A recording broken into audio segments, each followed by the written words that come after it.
COVID-19 infections. Globally, air pollution is responsible for 7 million premature deaths annually, with roughly 70% of those deaths in our region.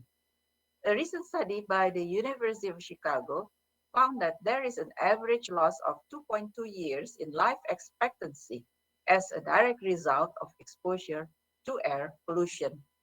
However, in Asia and the Pacific, this loss was found to be significantly higher, with an average of 5 years loss and far worse in some cases. While air pollution impacts all life, the consequences fall disproportionately on the most disenfranchised population, such as those who rely on unclean cooking fuels, those living near industrial zones, or small farmers who lack alternatives to open burning. And health impacts are most critical in children and the elderly and pose a significant danger to women's reproductive health. Without a doubt, the most significant contributor to air pollution is the same as the most significant contributor to climate change: fossil fuels. In particular, fossil fuels used for energy production contribute to air pollution, while other major sources throughout the region includes biomass burning, vehicle emission, and industrial waste. This means many different parties will need to be involved in reducing pollution levels, including the energy, agricultural, transportation, forestry, industrial, and waste management sectors. Countries must take the lead to adopt and enforce standardized regulations and policies to restrict the release of pollutants from these sectors. Domestic policies and regulations are necessary to protect the human right to safe, breathable air. But as air pollution knows no boundaries, it also presents an urgent regional challenge in search of regional solutions. Sharing national experiences, including successful policies and innovative technologies, can foster cooperation, collective efforts, and help raise the bar to realize even more aggressive national actions. We must leverage these experiences and cooperation to build more effective modalities addressing air pollution. Thus, today's discussion and the entire sub-regional dialogue series will focus on identifying means to: first, strengthen regional cooperation; second, to enhance the use of data and technologies; third, to accelerate the implementation of the most appropriate clean air solutions in sub-regions; and finally, to identify capacity development needs to ensure effective policy implementation. We look forward to your views on these key elements in the context of your country and sub-region. We know that innovations and best practices can be shared more broadly and that tools exist to bring the region's air pollution problem under control. Such best practices and solutions can provide a firm foundation for strengthened cooperation. As you may know, ESCAP's Committee on Environment and Development will meet at the ministerial level later this year. These dialogues and the process going forward will help inform the committee's deliberation. We sincerely hope that member states will come together to find effective solutions to ensure clean air for blue skies across our region. We are pleased to partner in these efforts with UNEP, which has developed science-based clean air solutions for the Asia-Pacific region and serves as the global lead for the International Day of Clean Air for Blue Skies.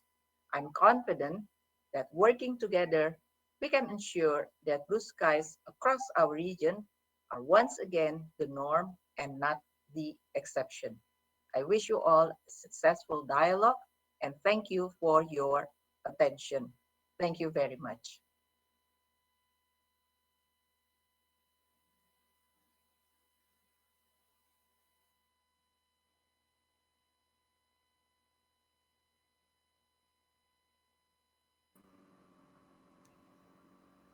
Thank you for that. We will now move on to Ms. Dutchin Searing, the Regional Director for the United Nations Environment Program to also give more opening remarks. And Ms. Syrian will then take us directly into the first part of today's program, on strengthening regional cooperation, where she will moderate a high-level discussion on priorities for inclusion. Tetchen, the floor is yours. Thank you, Abigail. Excellencies, ladies and gentlemen, a very good morning. On behalf of UNEP, I wish to express my appreciation to you and ESCAP for the opportunity to speak to you today at the Sub-Regional Dialogue Series on Regional Cooperation for Air Pollution in Southeast Asia. With 92% of 4 billion people in our region exposed to unhealthy levels of air pollution, this is a serious issue that cannot be ignored. While the region continues to combat social and economic challenges brought by the COVID 19 pandemic, air pollution and greenhouse gas emissions are back on the rise following a brief stall in early 2020. Without intervention, exposure to fine particulate matter or PM 2.5 is projected to increase by 50% by 2030, with severe consequences for our health and the environment. Air pollution also goes to the heart of social justice and inequality, affecting the most vulnerable in our community, including women, children, the elderly, and people living in poverty, infringing on our right to a clean, healthy, and sustainable environment. Together with climate change and biodiversity loss, pollution is one of the key environmental crises affecting our planet today. The sources and impacts of air pollution and climate change are closely interlinked, and many air pollutants have important impacts on the climate. A powerful way forward is to integrate strategies and measures that consider air pollutants and greenhouse gas emissions. This will help governments choose actions that rapidly reduce the rate of warming in the near term, prevent millions of premature deaths, protect against dangerous climate feedback loops, and contribute to sustainable development. For this to be successful, there are three important ingredients. We need to understand the science behind the emissions and its sources. We need political will to act, and we need awareness among the population and public education. Together with the Climate and Clean Air Coalition, UNEP developed a comprehensive report on air pollution in the Asia Pacific, science based solutions, identifying a portfolio of 25 clean air measures that would contribute to achieving these sustainable development goals and deliver benefits for health, socioeconomic development, as well as climate. We're now tracking progress of implementation of the measures. There are also advancements in harnessing digital technologies such as Earth observation systems to better understand air quality status and support policy action. In 2020, UNEP partnered with IQ Air and UN Habitat to launch the world's largest air quality data platform. We're developing an open source data management system to promote data sharing, cooperation, and integrated analytics. New partnerships announced at the recently concluded 26th Conference of Parties of the United Nations Framework Convention on Climate Change will contribute to climate action and also bring air quality benefits.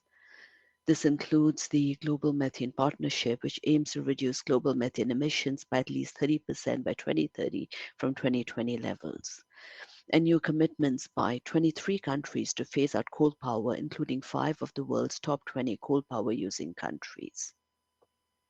It's important to maximize these opportunities because even with the Glasgow Climate Pact, the updated emission gap in 2030 remains large. At a global level, we still lack an international legal framework on air quality. 2021, the UNEP report regulating air quality, the first global assessment of air pollution. We reviewed national air quality legislation in 194 states in the European Union. And we found that the primary global guidance on air quality scientific as provided by the World Health Organization's air quality guidelines. The study found 31% of countries were yet to have ambient air quality standards. 43% lacked a legal definition of air pollution, but many countries did have constitutional provisions that allowed for establishment of rights to clean air in law. There are some international regional instruments of air quality, such as the Convention on Long Range Transboundary Air Pollution in Europe. The ASEAN member states have signed the ASEAN Agreement on Transboundary Haze Pollution to tackle this transboundary issue. Several Southeast Asian countries, also part of ENET, the Acid Deposition Monitoring Network in East Asia.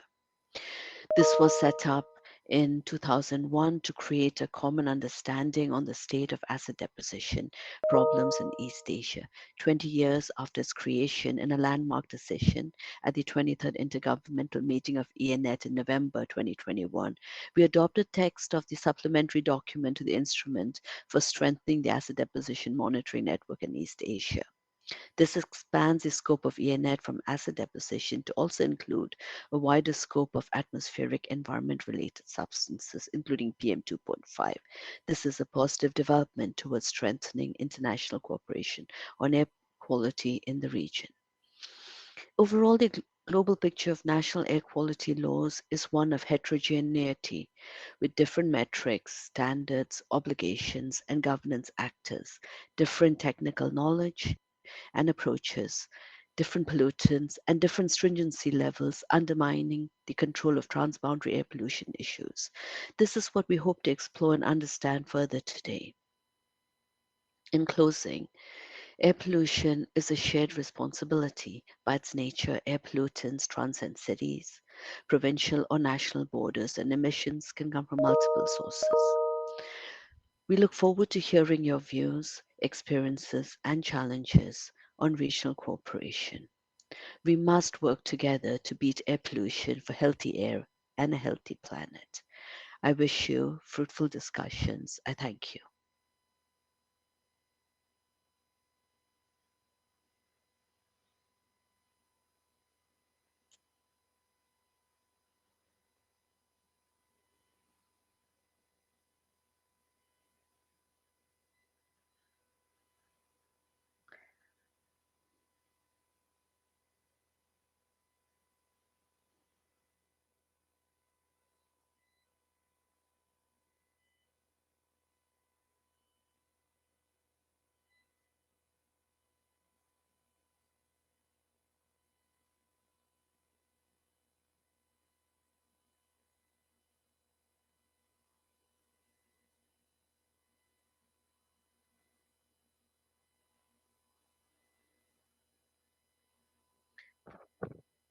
So, Excellencies, ladies and gentlemen,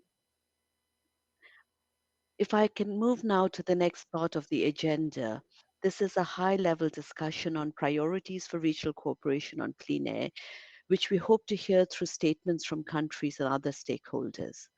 The message from this dialogue will inform further consultations for the 7th ESCAP Committee on Environment and Development at the ministerial level that will be held later this year, as kindly conveyed by Ibu Armida. As mentioned in the UNEP report, we found that only a third of countries globally have legal mechanisms for managing or addressing transboundary air pollution, even though air pollution knows no borders. In her opening remark, Ibu Armida emphasized the importance of regional cooperation in tackling air pollution, and she identified a few components, including harmonized standards and sharing of experiences to raise stronger national action. This is an opportunity to now hear statements from countries to help us understand what the priorities and opportunities that can help us move forward collectively to beat air pollution, protect our health, and contribute to raising climate action. Before I invite the next speaker, we would like to invite countries joining us today to indicate in the chat if you would like to take the floor for a statement.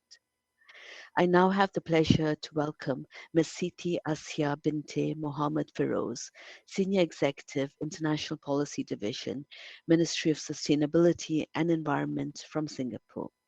Singapore has been advocating for collective action to address transboundary air pollution in the region for many years.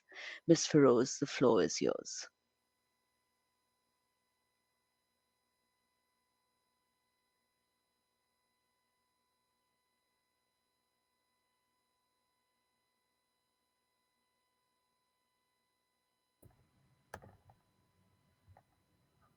Hello, good morning, everyone. Apologies for the delay, just a problem with the technical switching on my video.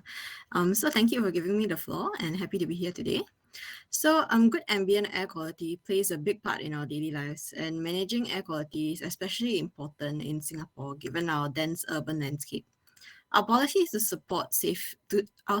safeguard ambient air quality are supported by our island-wide air quality monitoring network, which operates around the clock every day of the year. To best address the issue of air pollution and maintain air quality, it is imperative that we work together to foster regional and international cooperation on this key issue. In the last few years, the ASEAN region has been fortunate not to have experienced haze, particularly amidst COVID-19, which would have worsened the impact of the pandemic and further strained our region's resources. This achievement is due in no small part to national efforts, cooperation among ASEAN countries in implementing the ASEAN Agreement on Transboundary Haze Pollution, and regional institutions such as the ASEAN Specialized Meteorological Center, which provides scientific assessment and monitoring mechanisms. However, the incidence of fires across the planet reminds us that the threat of widespread fires continues to loom large. As a UNEP member state, Singapore has actively supported UNEP's efforts on global assessments on best practices on air quality measures and legislations by sharing our relevant policy experience and standards. We contributed to the 2019 UNEP report on air pollution in Asia and the Pacific, Science-Based Solutions, and the more recently launched first global assessment of air pollution legislation report, which studies regional frameworks and national air quality legislation around the world. Singapore remains committed to working with our regional and international partners to mitigate the effects of climate change and to address the causes of man-made catastrophes in order to ensure clean air for all. Thank you.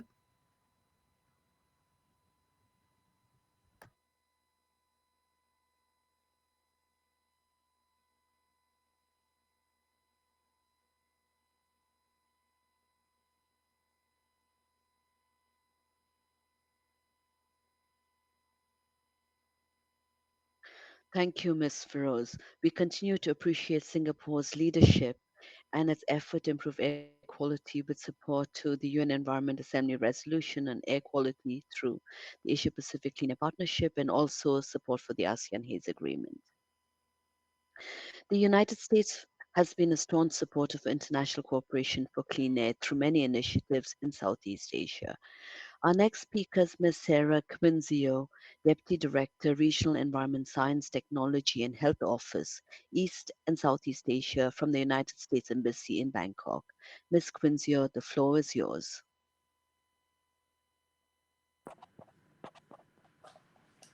Thank you very much for giving me the floor. Hello and greetings to everyone participating in these sub-regional dialogues on air pollution. I'm in support of the implementation of ESCAP Resolution 75-4 on strengthening regional cooperation to tackle air pollution challenges in Asia and the Pacific. I'm Sarah Quinzio with the U.S. Department of State Regional Environment, Science, Technology, and Health Office for East and Southeast Asia. And I just really want to thank ESCAP for hosting this event and allowing us to present our perspectives. As we all know, air pollution presents a severe and pervasive threat to millions of people's quality of life and health in the world. And the challenges to addressing these issues are persistent and widespread. Each year, around 7 million premature deaths worldwide are attributable to air pollution, with more than 4 million deaths occurring in East and Southeast Asia. And like all forms of environmental pollution, air pollution is not stopped by political boundaries. It presents a pervasive transboundary issue. The transboundary nature of this environmental threat makes international cooperation all the more important. That is why today ESCAP has gathered decision makers, policymakers, and technical officers from national and local environmental agencies in the region who are responsible for air quality monitoring and related activities. Over the past decade, the United States has dramatically increased its international engagement on air quality issues. Yet in recent years, research has again and again found that we have greatly underestimated air pollution's human and economic costs. In the United States, we have made tremendous progress in addressing air pollution. Since passing the Clean Air Act in 1970, we have reduced air pollution by 70% while growing the economy by 246%. Over that same period, proving that environmentalism is not counter to economic growth. Even so, the US EPA estimates air pollution is responsible for 135,000 deaths in the United States each year. So we know that improving air quality is possible. That's a long, ongoing process requiring commitment and persistence. Air quality is one of the United States' top environmental priorities in East and Southeast Asia. We are working closely with countries and stakeholders across the region on this issue. A crucial part of our engagement is through the Department of State's Air Quality Program. This program strengthens and brings about action in places where it can reduce air pollution and its transboundary impacts. In addition, the program reinforces air quality management networks and capacity in critical regions and fosters regional leadership and cooperation. These air quality projects promote the use of the best available technologies, data, transparency, and the new and strengthened environmental protection policies, including high standard air quality laws, regulations, and programs in partner countries. We work with a wide range of implementing partners in this region, including NGOs such as Research Triangle Initiative, or Institute International, academic institutions such as Duke University, and with the UN Environmental Program. We also work to enhance data coverage and management accuracy, precision, and expand awareness and understanding of air quality among practitioners, decision makers, and the public. The U.S. Department of State has also contributed directly to the availability of quality data through our diplomatic missions worldwide. Over 70 U.S. embassies and consulates, more than half of them in Asia, have installed reference-grade air quality monitors. In addition, they publish real-time data on the US EPA's Air Now website, the same site the EPA uses to display US domestic air quality data. Two elements are common of most of our air quality projects. First, having publicly available data is crucial to making real progress. When society understands how much pollution is in the air and its effect on the health of their loved ones, they tend to push for cleaner air. Many of our programs generate quality data through hybrid air quality monitoring systems. One project implemented by the Research Triangle Institute International is creating a network of low-cost sensors in Southeast Asia, using our embassy reference monitors for calibration. Another project implemented by Duke University in South Asia uses a hybrid network that includes satellite imagery to tie together sensor networks. USAID's Regional Development for Asia supports Mekong Air Quality Explorer Tool under the Severe Mekong Program, a partnership between USAID, NASA, and in collaboration with the Thai Pollution Control Department and the Geoinformatics and Space Technology Development Agency. By using satellite data, the Thai government can collect data across a larger area to fill in data gaps and capture a more accurate view of air quality. The second element I'd like to emphasize in our programming is its focus on people. Of course, high quality data is necessary, but we need air quality practitioners to interpret the data and figure out how to improve air quality. That is why events like this are crucial in bringing practitioners together to share and expand their knowledge. Again, I'd like to thank the organizers of today's event for all of you dedicating your time and energy to making the world a cleaner and healthier place to breathe and to live. I wish you success in today's discussions. Thank you.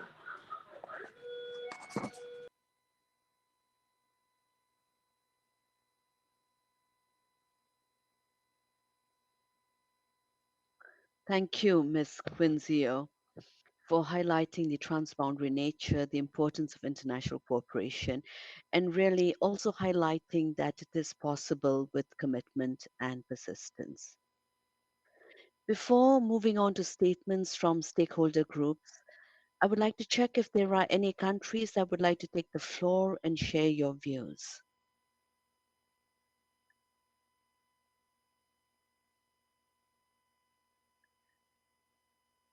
I don't see any requests to take the floor, so I would now like to invite Mr. Pushkar Sebastian Cordoba, the UN representative from the International Federation of Social Workers.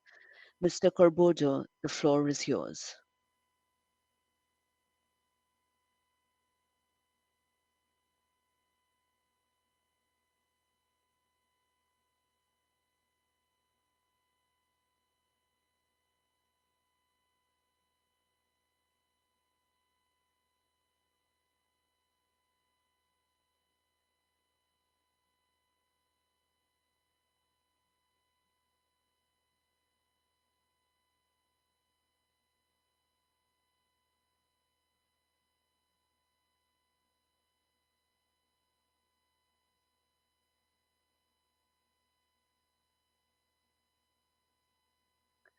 I don't see Mr. Cordobo.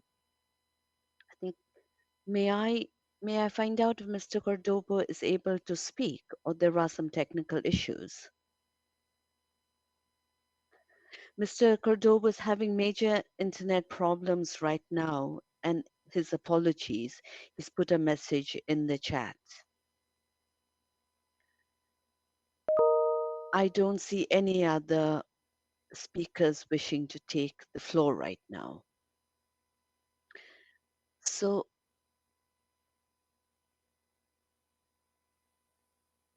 if there are no more requests, let me allow me to thank our speakers from Singapore and from the United States.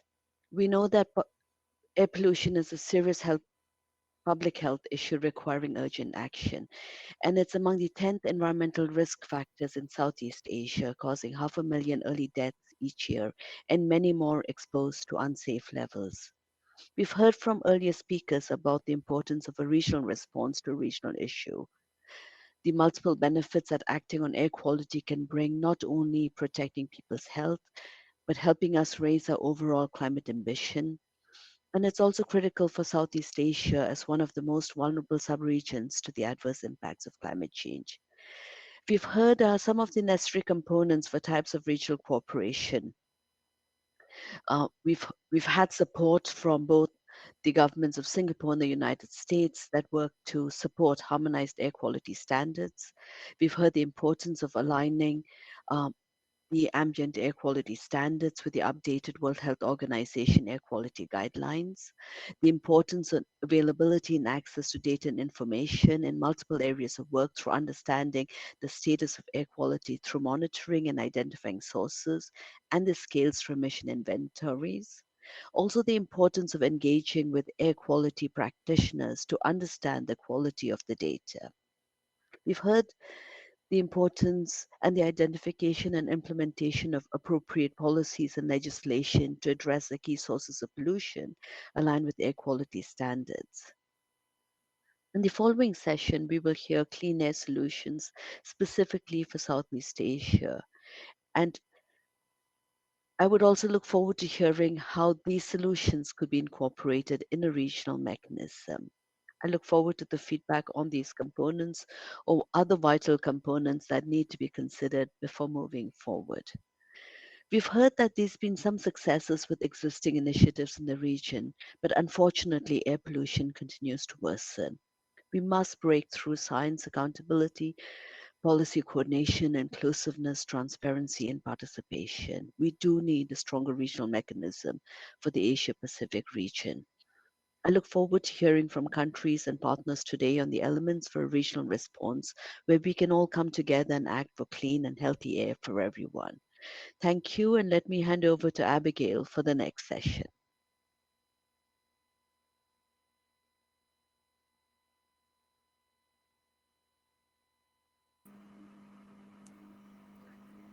I actually think before we begin our next session, we have a request to speak from my colleague at UN ESCAP, Matthew Perkins.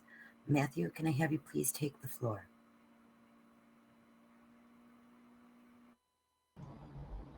Hi, thanks. Just a very brief housekeeping announcement from the Secretariat on the flow of the program. We are expecting a country statement from Cambodia. However, for reasons of scheduling, this will be moved to later on in the session today.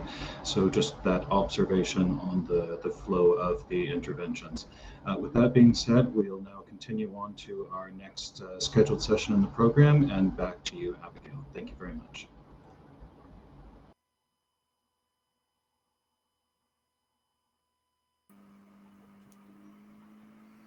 Great. Thank you very much, Matthew, for that update. And thanks to Dechen for her opening remarks, for moderating the last session, and to all of those that gave statements. We will now move on to the technical portion of today's program, where we are fortunate to be joined by an esteemed group of speakers. However, we do have a tight agenda, to ensure that everybody has time to share. We ask that each speaker keeps their presentation to 15 minutes. After each session, we will allow for a 5-minute question and answer from all the participants. If anyone participating has a question, this can be typed into Kudo's messaging function, or when we open up the floor for Q&A, you can hit the request to speak button by selecting the icon on the bottom right of your screen. There will be 4 sessions inside of this technical portion of our program. First, identifying the causes of transboundary air pollution. Second, dealing with open burning. Third, improving the effectiveness of emission interventions. And finally, improving urban emissions from vehicle traffic. To start off, we will have Dr. Chen, currently with the School of Environment at Tsinghua University, and with past affiliation to the National University of Singapore, Department of Geography. Dr. Chen will share her research on transboundary atmospheric pollution in Southeast Asia, which was published while she was at the University of Singapore. Dr. Chen, over to you. Thank you so much, Abigail. Thank you, everyone, excellencies and ladies and gentlemen, and so honored to be here. And let me share my PowerPoint.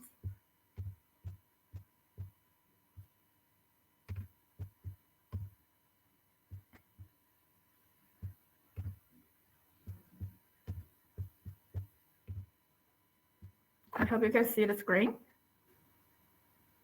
Yeah. So actually, I prepared my presentation for 20 minutes, but I will just speed up. Okay.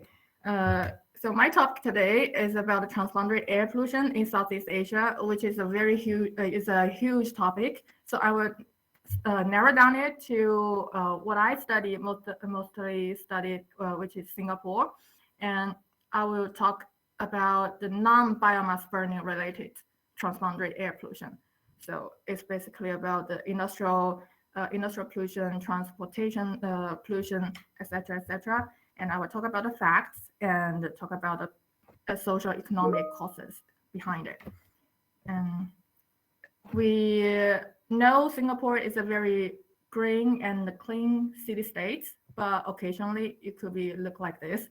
And to my surprise, when the first time I arrived Singapore and I saw this, and I was surprised that everyone was pointing fingers at Indonesia and says, okay, this is a biomass.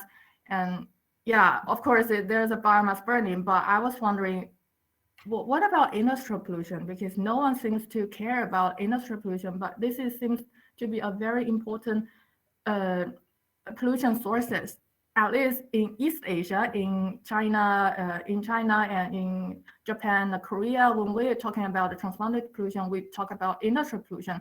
But here in Southeast Asia, seems like industrial pollution dismissed and no one cares about it. So I was wondering if the transboundary industrial pollution is a thing in Southeast Asia. If it is a thing, should we be worried about it, and how serious is it?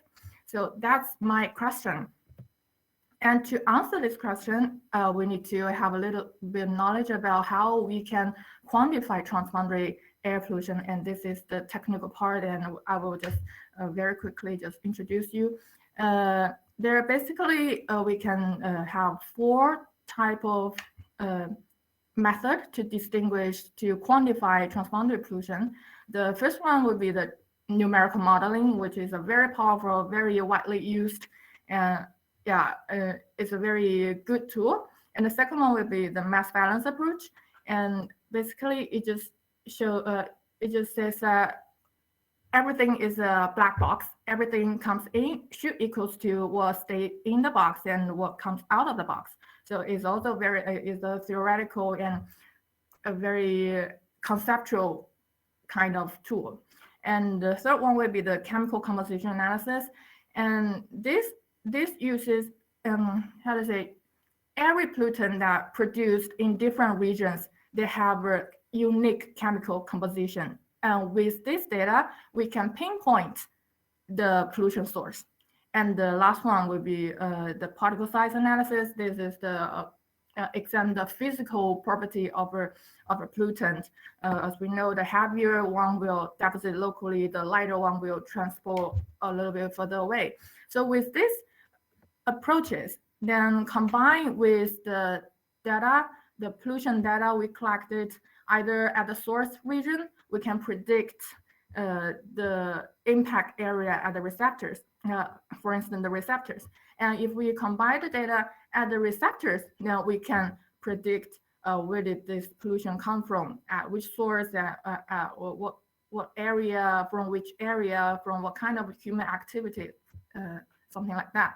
So to answer my question, I would like to see the Singapore's air pollution. So Singapore, we see it is a receptor. So we start from the receptors.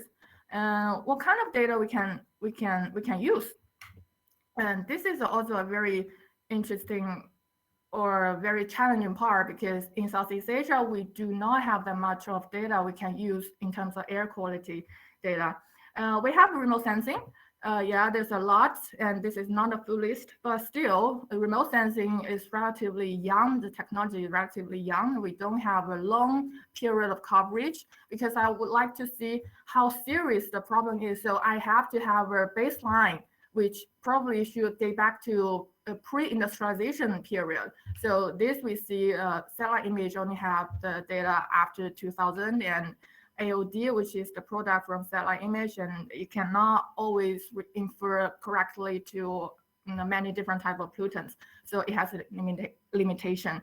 And the second is emission inventory analysis, which is good because it can help us to reconstruct the emission over a long time series, over a long history.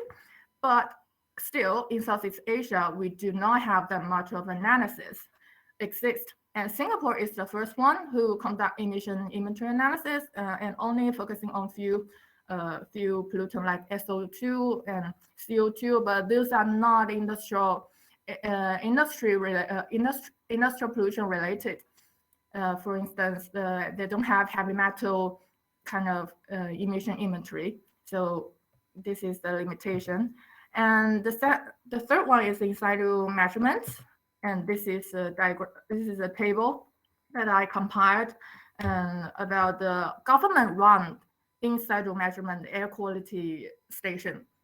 Singapore has the highest density, as we heard just earlier. But how about other countries? We see this area is 100 times larger than that of Singapore, but they still have very, very few stations, let alone Cambodia, Myanmar, and Laos. They have no government-run station, even though the number is in 2018, but I think during the COVID time, they probably won't have that much of effort to install. The number won't change that much.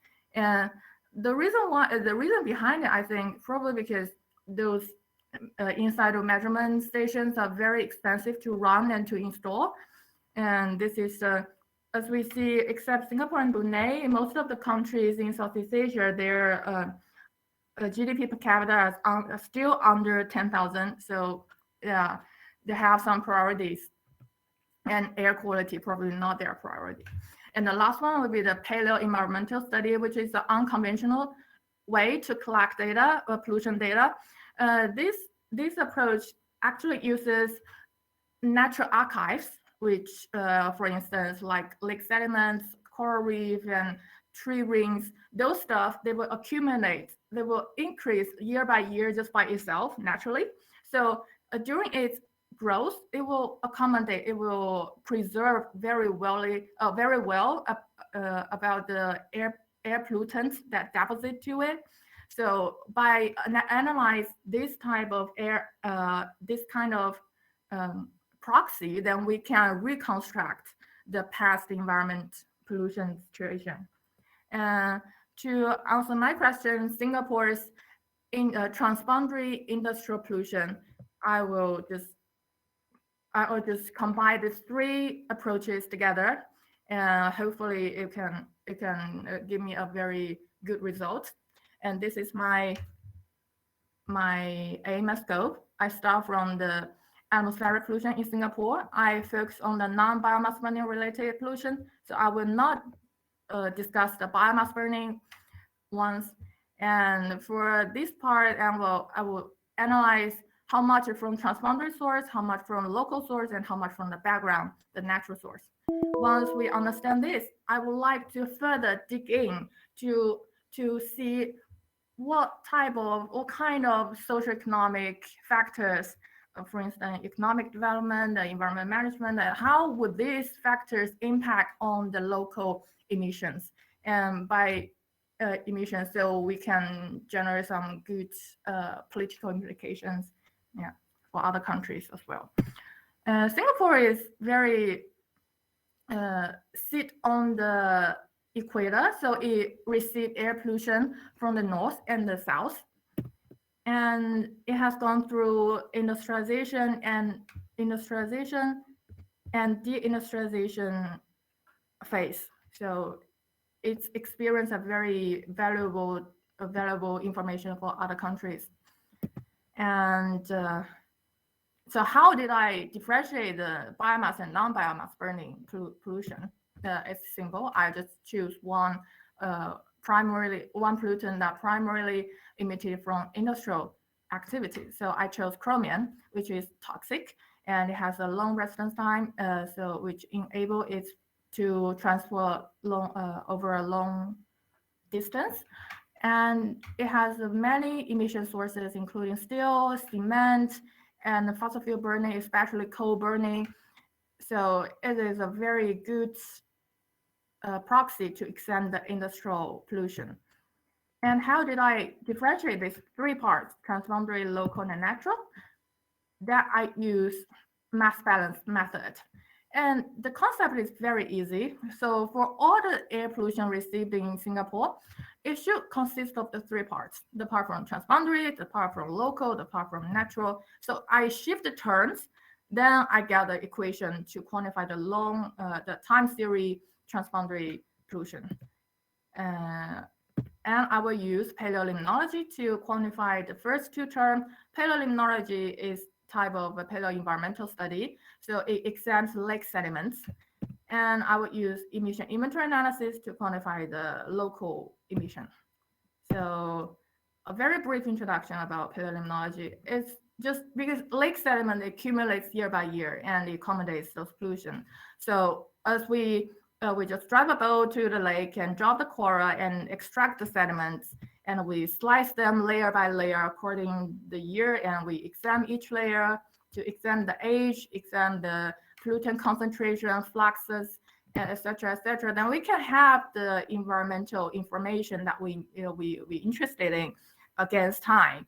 So this is a very powerful tool. I use this approach. I used it in Singapore, Macritch Reservoir, which is the oldest reservoir in Singapore. And I conduct field work, and this is the result. I will just skip all the technical part, and this is the result. The total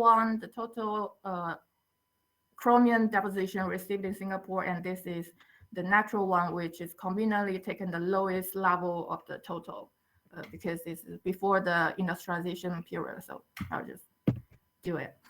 And the next part is the local emission. I use emission inventory analysis. Here, I use the bottom-up approach, meaning that I screen out all the possible chromium emission related industry in Singapore's history since 1900 to 2017, which is the study year.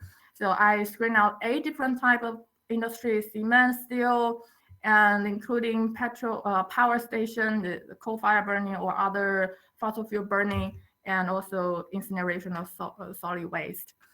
And as you see, some of the industry has not exist in Singapore anymore, but most of them are still still at their peak year. And I collect the activity data from the newspaper, from the site visit, and this is the result. We see there's a permanent peak during 1970s, primarily due to the commencement of steel and cement industry. And following that, there's a drop due to the promulgation of the Clean Air Act. Now we have everything, all the ingredients. We can do the math. We subtract the natural and the local from the total, then we have the tap. And this is the result. We see this very clear upward going trend, meaning that Singapore, it is receiving a lot of transboundary industrial pollution, at least for chromium. And we are standing at 11 tons per year.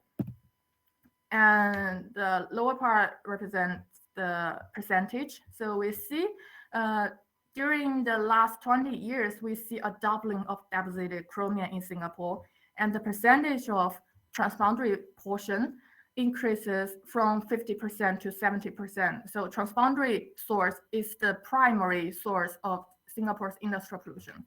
And if we project it a little bit to 2030, we will see another 20% increase if we don't do anything to stop the trend. And I analyzed the possible causes. The first one, it would be regional industrialization. We see either GDP per capita or steel production before and after 1990, we see this stark differences. The activity level are totally different. And the second causes could be industrial restructure.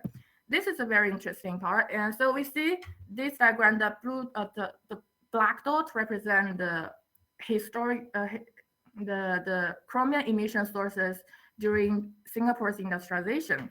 But after 1990s, we only see there's one left, which is a steel plant. By contrast, there are several chromium emission-related industries emerged at the neighboring area in Malaysia and Indonesia, which could be the potential transboundary source that we see in the result I just presented. So now we understand the transboundary industrial pollution is a thing. Then how can we manage it? How should we look at it? So I further analyze the socioeconomic impact.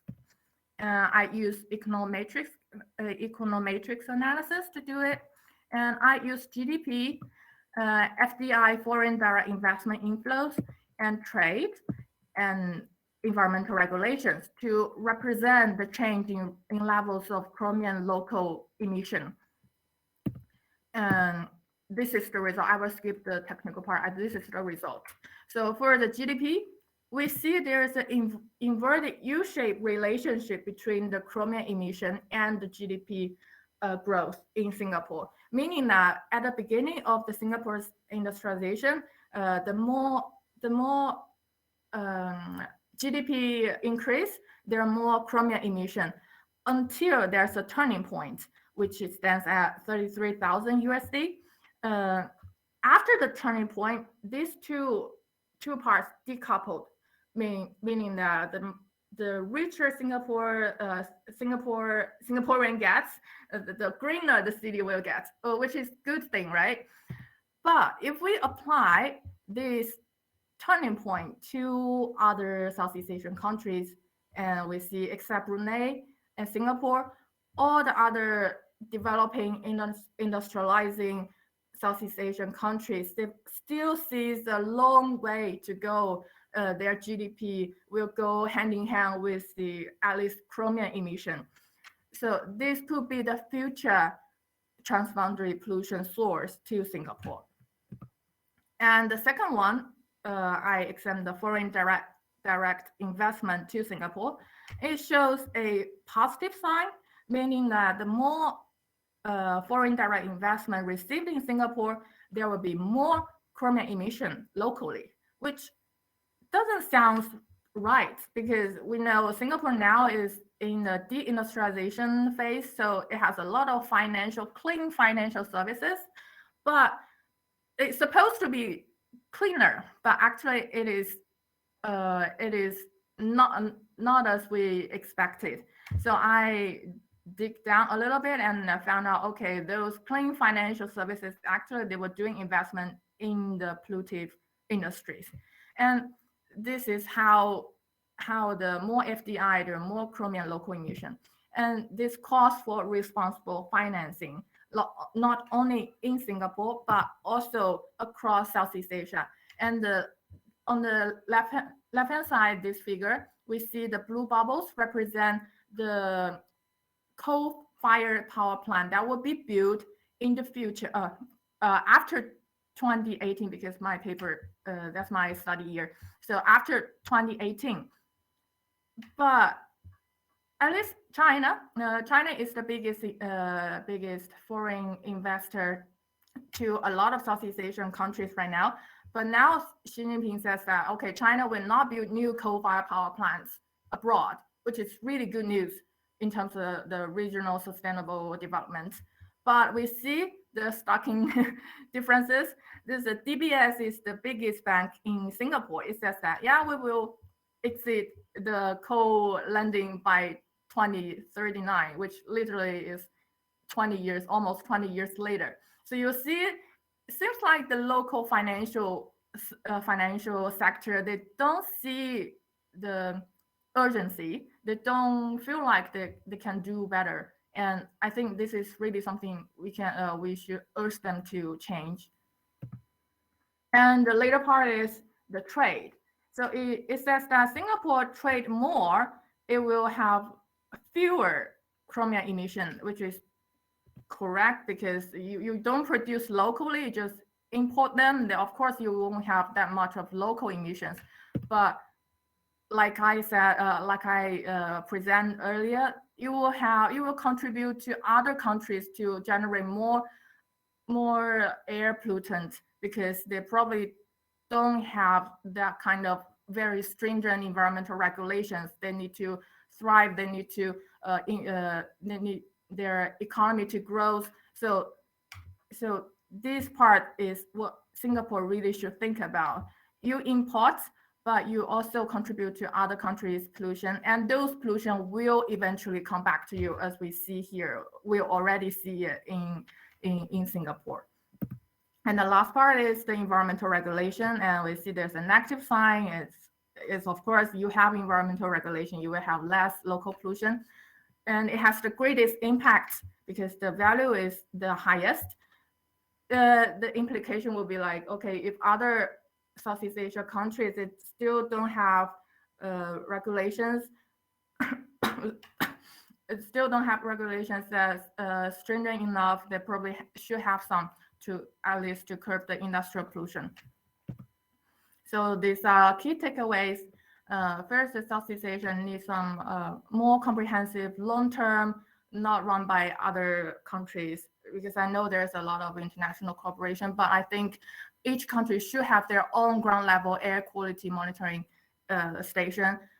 Not only for us researchers, we can have more data to run our models, but still the local people, they do need to know their air quality to protect themselves. The second is transboundary pollution.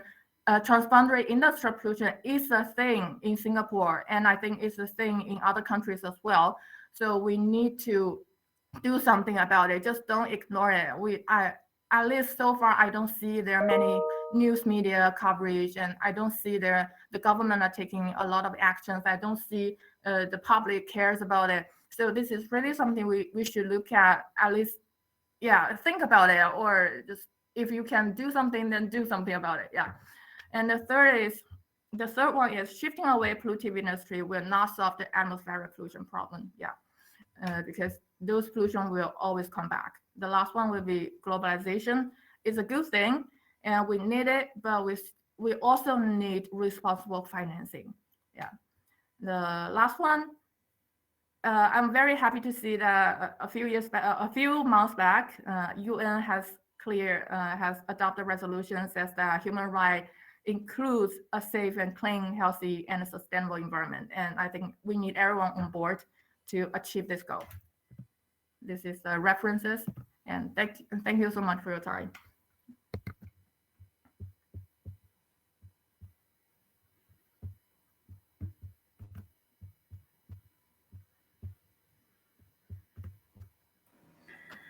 Hi, Dr. Chen. Thank you so much. I'm going to request that you stay on the floor with us just for a moment here while we see if we get any questions. So a reminder to our participants that if you have any questions for Dr. Chen's really exciting and great presentation. Thank you. Yeah, it was wonderful on air quality monitoring in the region. You can type those into the chat or you can hit request to speak. And while we wait and see, yeah, Dr. Chen, I really found it interesting. I really like some of your extremely innovative approaches to collecting data. And we all know that this is such a driving force. And maybe what we can talk about for a little bit is How do you think more financial support can incentivize governments in Asia and the Pacific to improve their monitoring, to improve their research, and as you said, also to better share that information with the public, which is so important, and respond effectively to the evidence that data like this provides us? Yeah, actually, to be honest, I don't have the answer to that, but I think because those ground level measurements are very expensive to run, and not only you run it need money, you also need technicians. You need to train people to do that, and that's really need a lot of money input and knowledge input, which requires uh, the collaboration. And I think for those not so rich country, they cannot do it alone. And so I think probably they can have more scholarship offered to those graduate student, or to help them to train those technicians and researchers. And also, of course, we need more international collaboration. I'm not saying it's not important. It is very important. I just say the people at the local people need to be self-sustained. It cannot always depend on the outside. Yeah, that's my point. So that's we can train, we can help them to do it, but we still need them to be self-sustained. Yeah. No, absolutely. And I, that is what we're talking about so much today, how much tackling this problem is going to take collaboration at all sorts of different levels. And I really appreciate also that you highlighted how important it is to get university students training, learning, and to pushing these programs forward for the next generation. So at this point, I don't see any other messages in our chat. Dr. Chen, thank you for joining us, and thank you for giving us your time today. I'm going to move into our next session now. This is going to be thank you. This is going to be on dealing with open burning. During this session, we will have two presenters, and the Q&A will happen at the end of the second presenter for both of the presenters. We're going to begin with Cookie Suyanmon. She is the executive director from the Research Institute for Decarbonization Indonesia. Cookie will speak to us today about innovative approaches to reduce forest and land fires. Cookie, the floor is yours. Thank you, Abigail. Good morning, everyone. Apology that my internet connection is not that good. I think it's the kudo is to have you for my internet connection at the moment. So I think I just need to turn off my camera and then share my screen. So just a short introduction. Let me try to share. Yes. Okay.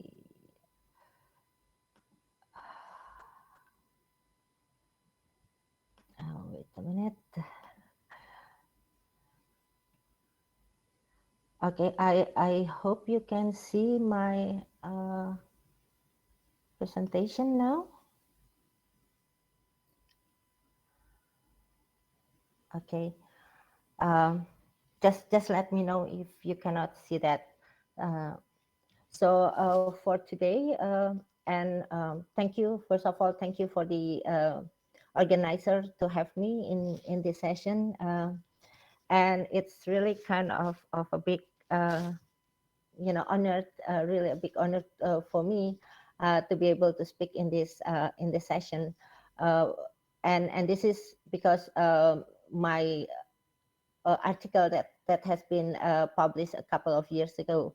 But I'm a bit different with Dr. Chen, that is very, the real expert on the issue, and also very technical, in details technique.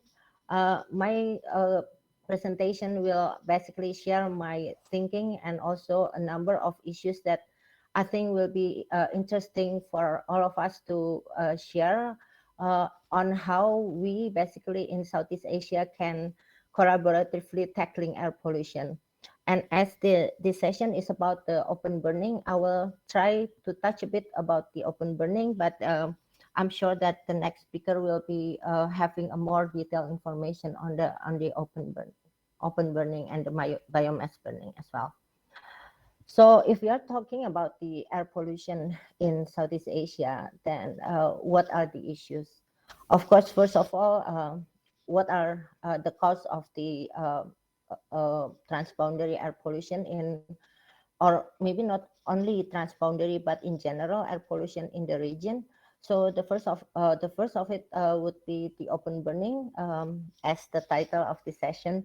And we know that for open burning, basically most of the resources coming from land-based activities, including agriculture, forest and land use change, but also to some extent, but maybe in a smaller scale, on, for example, waste, open burning of waste and so on. But then the second issue is also about urban air pollution. Urban air pollution has been a big issue for the region. And another one would be the natural causes, because we also have a lot of how do you call it, air pollution coming from the natural causes. And what are the pollutants? We all know what they are. So basically, if we are talking about this, especially if we are talking about the regional one, then maybe particulate and aerosols and haze, of course, and other carbonous compound, including the black carbon.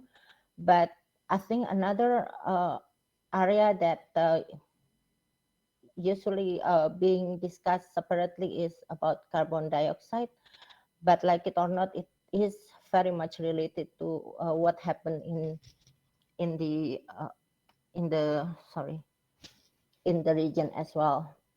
So basically, why all this issue that happening, or the causes that happening in a certain place becoming a transboundary issue? It's basically because the atmospheric dynamics that I'm sure that most of you are the expert in the area, but this is what happened, and I think we have been experiencing it for ages, and it become more how do you call it, important issues as well.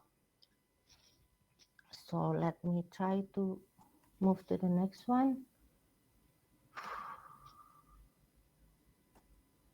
Okay. Yeah. So if you are talking about this or about the air pollution in general, so which one that we are facing, or I think Dr. Chen earlier also mentioned about it in a way. The air, the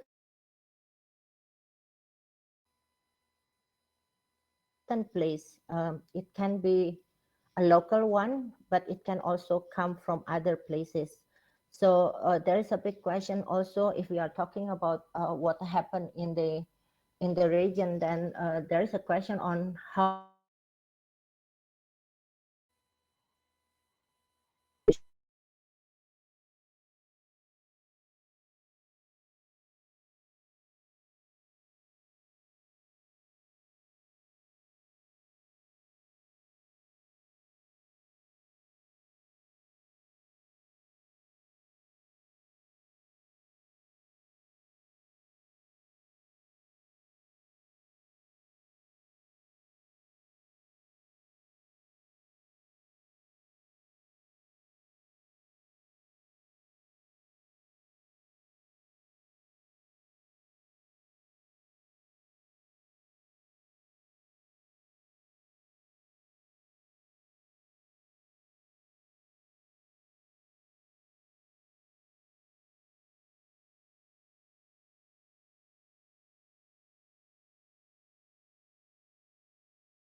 And to be able to do that, then we need a good meteorological data sets, because we are talking about the atmosphere, and it means that meteorological data sets are important, so that we know how the atmospheric dynamics happening.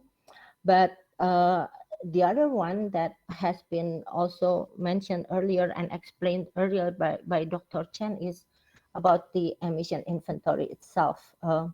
And I think if we are talking about emission inventory of air pollutants in different country in the region, there are a number of challenges, and most of it basically because of the, you know, I think what happened for at least the one that I understand so far, in many cities in Indonesia, for example, if we are talking about these local, how do you call it, monitoring facilities, it's the issue of the maintenance, right? Because it's not it's not a cheap, you know, if you are talking about maintenance, it's not easy. It will need a lot of financial resources, but as what is more important also is the human resources and a number of skills, and also access to technologies that relevant to the monitoring itself. So the emission inventory then is a big challenge, I'm sure, for many of the countries in the region, be it a small one, but of course it's more challenges for a country like Indonesia that is very big in the area, and you know, like um, distributed in different islands as well, with different characteristic of geological, sorry, geography and topographical characteristics. So it is a big challenge to do the emission inventory, the right one and a continuous one. Not all countries are in a good situation and a good economic position to be able to maintain such things. But coming back to the issue of open burning, so why is it important to talk about open burning?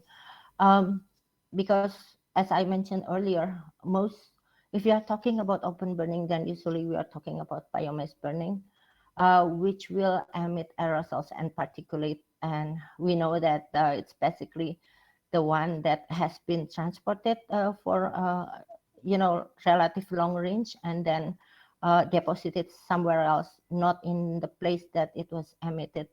And then the second issue is the scale of the burning itself.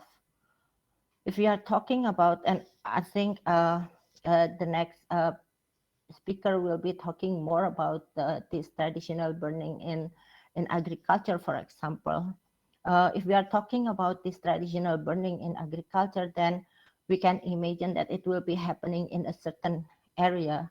So it's not a small, and it's not like a point source kind of thing. It's more like area sources. So the scale of the burning will be an issue. And if we are talking about these forests and pit fires, for example, the one that has been the biggest issue in the region, and especially in Indonesia and the countries surrounding Indonesia, is forest and pit fires.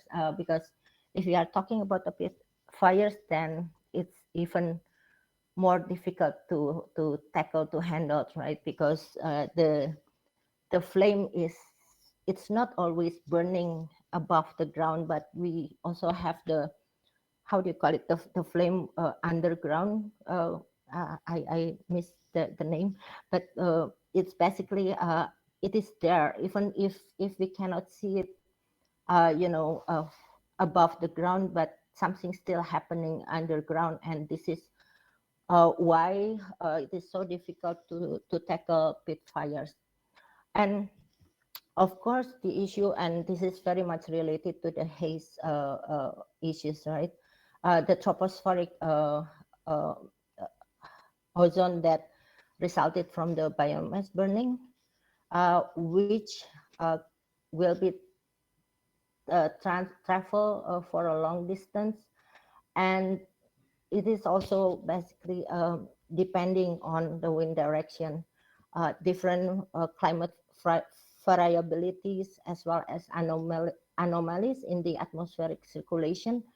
And like it or not, if we are talking about the atmosphere, then we cannot, you know, delink it with what happened with the climate, because we are talking about the same atmosphere, and the atmospheric dynamics will also be heavily influenced by the climate changes. So, for example, if we are as an impact of climate change, we see a drier climate in some area, and for the region like Indonesia and surrounding oceans around it, we have this ENSO. So basically, most of the fires, the forest fires, the pit fires in Indonesia happening during the drier climate and the ENSO, when the ENSO is happening. So I will just go to, because I think one of the, as I understand it, the reason why we have today's conversation is basically we need to work in a collaborative manner to tackle the issue in the region, or maybe in the sub-region, if I can correctly call it. So what can we do then? And I think, of course, we are talking about a region or sub-region. It means that we have a number of nations, a number of countries. Then we need to collaborate, right? The question is, what type of collaboration? Would it be like regional cooperation, where country can help each other and assist each other to tackle the issue? Or do we need a global or regional environmental laws? And if it is the one that being seen, then what type of laws, right? Because, for example, let's say, if you are talking about UNFCCC or maybe about ASEAN, then decision need to be taken on unanimously, and there is no kind of penalty, so it's kind of soft law. So what kind of global environmental or regional environmental laws that we need for tackling this air quality issue in the region? But this is also, like maybe quite a lot of my the items that I will share here somehow has been apology, sorry, has been mentioned by Dr. Chen. But I think what we need to have in a collaborative manner is understanding the link between the pollution. So it's basically the source and receptor relationship. Sorry.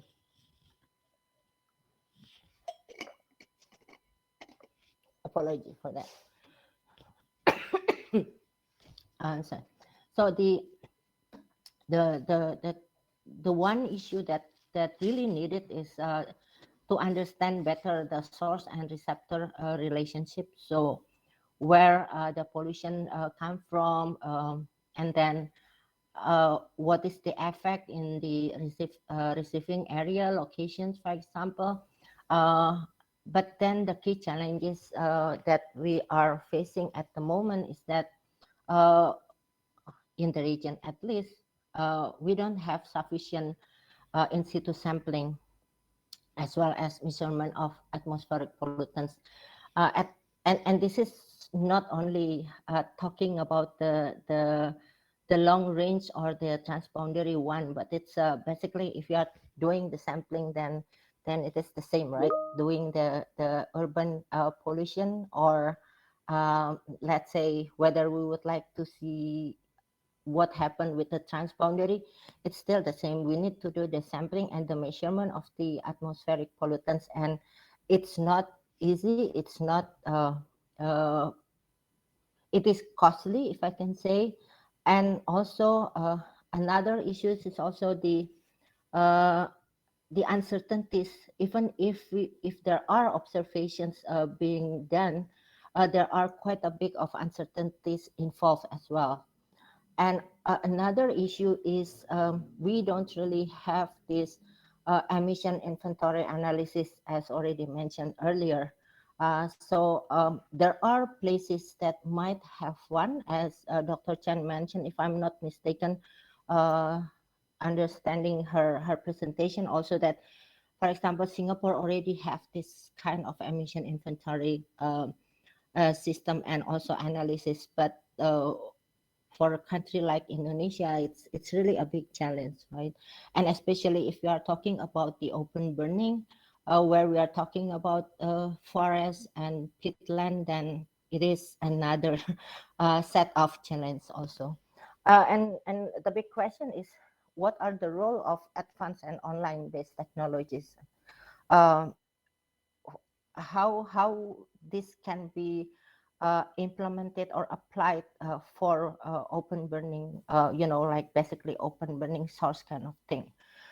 Because for industrial or for the point source, then it is easier to do it at that point. But if we are talking about an area one, then as I understand it, maybe like satellite is the one that already being used. But then there are also a number of issues with using the satellite images. Alright. Sorry, some delay. Okay. Other things that need to be done in a collaborative manner is uh, works related to the source receptor relationship, basically, right? So as already mentioned earlier, the emission inventory analysis is a key, and I think it's both, not only for the receptor but also for the how do you call it, the source location. um, and also we need the local meteorological condition, right? Because if we want to understand what happened with the local situation, then we need to know what type of emission and how the local weather conditions, so that the local dynamics can be explained and modeled as well. And then we need to do the simulation, and it is the big challenge is to use the right models. uh, whether just trajectory can answer it. And I think Dr. Chen again already presented that we need to understand what is it in the the the box itself, right? So we cannot just uh, go with the, let's say, the wind direction, but we also need to understand what happened with the pollutants in that has been transported. Um, uh, it's basically, like the chemical transformation of the pollutants is key, especially if we are talking about this transboundary. Usually we are talking about precursor and what happened in the atmosphere. So it is quite complex. And of course, we need to have like more collaborative studies for different countries in the region that can be, how do you call it, can be input for decision makers, right? Because it is difficult, for example, for anyone to make any decision without uh, proper informed basis, right? So we need to understand, and I think this cannot be done by a single entity or a single country because of the issue itself, because of the nature of the issue, which is transboundary. And I think this is my last slide. The other issue is, of course, collection and monitoring of data. And as I mentioned earlier, this is something that has been experiencing by, at least by country like Indonesia, that we have with that the region that we have, with all the potential emission that we have, then we need to understand what happened in different places, and this is very very complex, and also we need the right human resources, and especially if you are talking about the open burning one, the area source, then one of the biggest question would be who would be the right, or who would be what type of human resources that we can have, right? Because either we are talking about traditional agriculture or forest and peatland fires, then this is basically the area that, if I can say, totally different with industrial or and other point source. We have relatively no skilled human resources in that area, so it's different type of management, different type of addressing different issues in that kind of region or area, if I should say. So I think that would be the part of maybe the role of research institute, scientific community. But what is even more important, and as already mentioned by Dr. Chen again, that this is not easy. It is expensive, it is costly. So we need to have like this, how do you call it, commitment, right? So this regional cooperation need to be there, and the political will need to be there, and it has to be in a long-term commitment, because it is difficult if we only have like a, let's say, a short 5 years commitment or 3 years commitment, because then we cannot really have a good model that really, how do you call it, show the real situation and to get all the data, because we need to have a long time period data series. So there is a very important to have the long-term financial as well as political commitments. And of course, share information and respond to that information is key. And I think this will be a part of the, if I can say, the government part that I put here in red, because for scientific community, for researchers, we, if I can say, we are not in the position to have that luxury facilities to be able to do everything that we would like to do. So I think that would be the end of my presentation, and looking forward for the discussion. Back to you, Abigail. Thank you. Great. Cookie, thank you so much for your presentation. I'm going to ask you to stay on the floor for just a moment. I know that I said that we would do question and answer after the whole entire session, but I do see that we have Dr. Chen would like to take the floor, who gave our last presentation and that you referred to several times during your presentation. So I would like to give Dr. Chen the floor right now. Thank you, Abigail. Thank you, Cookies. Thank you so much for your interesting presentation. And I'm so happy that we have so much, the opinions have so much in common, meaning that we're on the same path, on the right path. Yeah, I have a technical question, actually, because I'm not sure, because you're mentioning about open burning, which is a very interesting, very important thing we need to look at. But the open burning seems like you include biomass burning, right? So it's larger than biomass burning.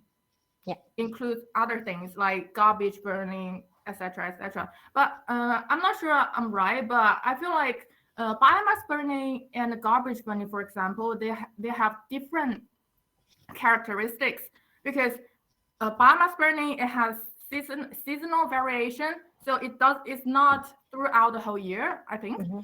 But garbage burning, or like what I study, the industrial pollution, actually they are continuous. There's nonstop. Yeah. So I think probably not sure whether it is okay to put them all together to think about, but maybe separate them to have a more targeting policy. I'm not sure you understand. Yeah. Am I get that. express myself clearly? Yeah. No, I get it. Thanks for that, Dr. Chen. And I think you are right. I mean, like, if we are talking about how to deal with it, then definitely we need to differentiate it as well. But we also need to have like what I would like to bring also is that sorry, we need to have like a system that can basically monitor everything, because even if this happen like a seasonal kind of event, then still we need to have a monitoring, continuous monitoring, because with the current if I can say climate change, then everything kind of how do you disrupt it, right? For example, if you are talking about let's say the seasonal one, like the forest fires, I mean, like the easiest one and has been experienced by everyone in the region, the impact, then we cannot just do it like, let's say a couple, maybe 20 years ago, we in Indonesia usually we use all these months ended by Ber as a rainy season. That was the kind of the clue when I was students. So all this Ber ended month will be a rainy season in Indonesia. But now it's not like that, right? So we need to have the monitoring. We need to have a system that still a continuous one. But then I agree with your point that in terms of how we deal with that, it will be different. I agree with that. But then the system itself and the collaboration need to be a continuous one, because otherwise we may miss. I mean, like if we let's say we thought that it will be a purely seasonal one, then it's only during a certain of time, then we're gonna miss if something happening, then we miss that. So that would be, like I think agree that how we deal with that will be different, but the monitoring and still need to be continuous one. Yes. Thank you. Thank you so much. Great. Thank you so much. Thank you, Dr. Chen, for your intervention. Thank you, Cookie, so much for your presentation. I'm going to ask that you please stay in the room for more question and answer after our next presenter, who I'm going to move on now. We'll be asking Mr. Anshuman Verma. He's the Deputy Head for the Center of Sustainable Agricultural Mechanism program here at ESCAP. He's going to provide us with a presentation on integrated management on straw residue in the region. Mr. Verma, the floor is yours, and thank you for joining us. Thank you very much, Abigail. And I think it's the presentation that I'm going to make now is going to follow up nicely to what the previous presenter has outlined.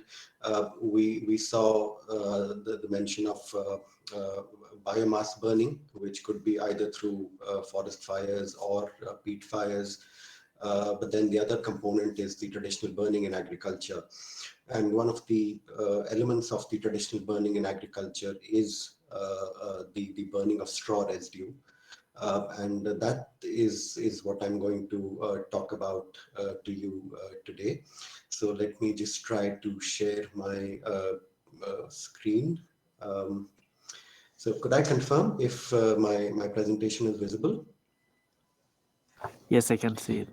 Okay, great. So the once again, I'm Anshuman Verma, the Program Officer and Deputy Head of the Center for Sustainable Agricultural Mechanization, or CSAM, which is a regional institution of ESCAP based in Beijing, in China. And I'm going to be talking to you about mechanization-based solutions, or solutions drawing from agriculture machinery for the problem of crop residue burning. So clearly, the burning of crop residue, it's a serious concern, not just in many countries of Southeast Asia and ASEAN, but really in the Asia Pacific region as a whole. And it has a lot of negative impacts on agriculture, for example, on negative impacts on soil nutrients, on the pH, the moisture, organic matter, fertility of the soil, and so on, which over the long term start affecting our output. It's an important cause of air pollution and transboundary haze, and an important contributor to GHG emissions as well. In severe cases, it causes public health hazards and even transportation disruptions. And clearly, the burning of residue is not aligned with the principles of sustainable intensification in agriculture, which is very vital from the point of view of progress towards the sustainable development goals.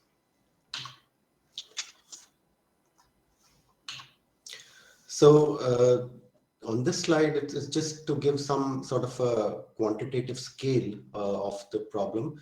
So one of the main crops in Southeast Asia is rice, and the Southeast Asia sub-region generates as much as 210 million metric tons of rice straw a year, and the rice straw is generated in most countries. If you look at the table on the left, you would see Indonesia is an important producer of rice straw. Then we have Vietnam, Thailand, but essentially it's generated in all countries. Again, rice is not the only crop that generates the straw residue, but it's also wheat and maize and other crops. So when you put it all together, it leads to a lot of straw that poses the problem of how to manage it sustainably. If you look at this table on the right hand side, there is an outline of within each country which are some of the main rice straw producing areas. In Indonesia, it's mostly in the irrigated land areas. In Vietnam, it's the Mekong River Delta, the Red River Delta, and so on. Essentially, it's a common problem, arising from the quantum of rice straw produced as well as the straw for other crops as well. Now, if there is so much amount of straw being generated, what to do with it? And unfortunately, for farmers, quite often the simple solution is to just burn the straw. The cheaper solution is to simply burn the straw. But there are alternative and more sustainable uses of straw that are available. For example, the straw residue can be used as a fertilizer by plowing it back into the soil through use of appropriate agricultural machinery. It could also be used as a fodder for cattle. And then the cow manure that's generated can again be fed back, plowed back into the soil as a natural fertilizer. Then straw residue can serve as a new energy resource. It can be used for preparing of briquettes, for biogas production, carbonization, gasification fuels, production of ethanol, and so on. And then the straw residue can also be used as a base stock for growing mushrooms, as well as for preparation of other industry materials like for paper making, building material, xylitol production, and so on. So there are a range of options available for sustainable use of straw residue. And really the key is to be able to move and effectively implement these alternative uses.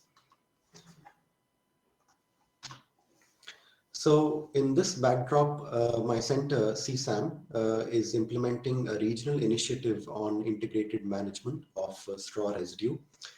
Essentially, in this initiative, we are promoting a circular model of straw utilization. Essentially, what we mean by this is that the output or the byproduct of one process is fed back into a subsequent process as an input, and leading to therefore circular use. So through this initiative, we are promoting the application of agriculture machinery and practices for sustainable and circular use of straw residue as fertilizer, as fodder, as the substrate for mushroom growing, and for biogas production. So I'll talk about some of our country pilots that have been launched in a moment. But for these country pilots, the first one has been on the wheat maize seed crop system, but now it's also being extended to rice. So the priority has been to really sensitize the stakeholders, particularly farmers, in order to highlight the economic benefits of sustainable and integrated straw residue management. And the reason we feel this is important is I mentioned that for farmers it's often a cheap and quick way to dispose of the straw residue, which is simply to burn it. So if we can highlight economic benefits and highlight the financial incentive they could get by sustainable utilization of the straw residue, that could help us move away from the problem. The second priority for our country pilots is to incentivize not just the adoption, but also the adaptation of the mechanization-based solutions in order to match the local needs. So it's not a one-size-fits-all approach, but really that there needs to be customization and adaptation in order to suit the local circumstances. If you look at this figure on the right-hand side, so if we start from the top, so firstly, the straw can be plowed back directly into the soil as a fertilizer. If you look at the part on the left, the straw can be used in the dairy farm as fodder for the cattle, and then the cow manure, the fermented form, can be again plowed back into the soil as a fertilizer. Then the cow manure can also be used for biogas production in a biogas digester. The methane that's produced can be supplied to the community for cooking and for lighting. And the slurry or the residue that's left in a biogas digester can again be fed back into the farmland as fertilizer. And then straw can also be used in a mushroom growing house for growing mushrooms. And then the residue that's left from the base stock can again be taken back to the farmland as a fertilizer. So you can see this is what we mean by a circular model for each process feeding into a subsequent process. So let me first talk about our pilot project on integrated straw management in China. And while I know that China is outside the Southeast Asia sub-region, but I think it would be useful to mention the work that's been done here and the learnings that have been attained, because many of them are applicable to other countries as well, including for Southeast Asia. So in this pilot, we have had positive outcomes since we started implementation from 2019 onwards. About 172 tons of wheat and maize straw per year has been sustainably utilized from the 7 hectare of the pilot demonstration site. And this amounts to an equivalent reduction of about 221 tons in carbon dioxide emissions a year. Very importantly, we've seen that the soil organic matter under the different modes, which is returning straw to the field, returning the cow manure to the field, and returning biogas slurry and residue to the field, the soil organic matter has increased. And starting from an initial value of 2.1%, and then over the subsequent 1-year period, we found that the value went up to between 2.21% to 2.24%, which was very encouraging.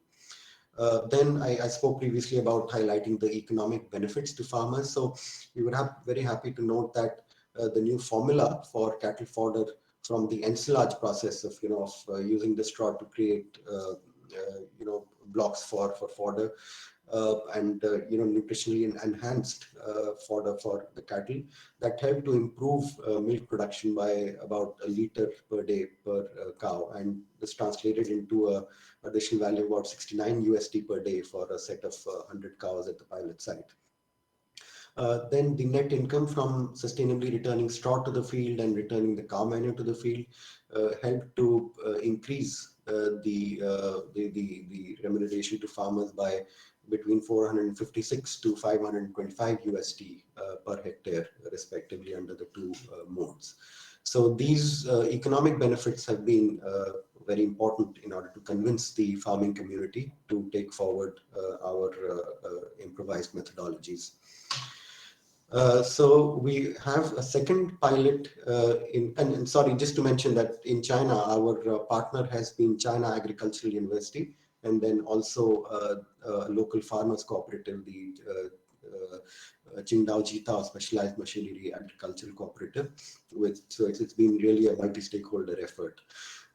In Vietnam, we have had another pilot implemented between 2018 to 2019, under which we have promoted the indoor mushroom growing technology by applying equipment like steam sterilizer and water supplying equipment. And we demonstrated that this indoor mushroom growing technology was superior to the traditional or the outdoor growing method.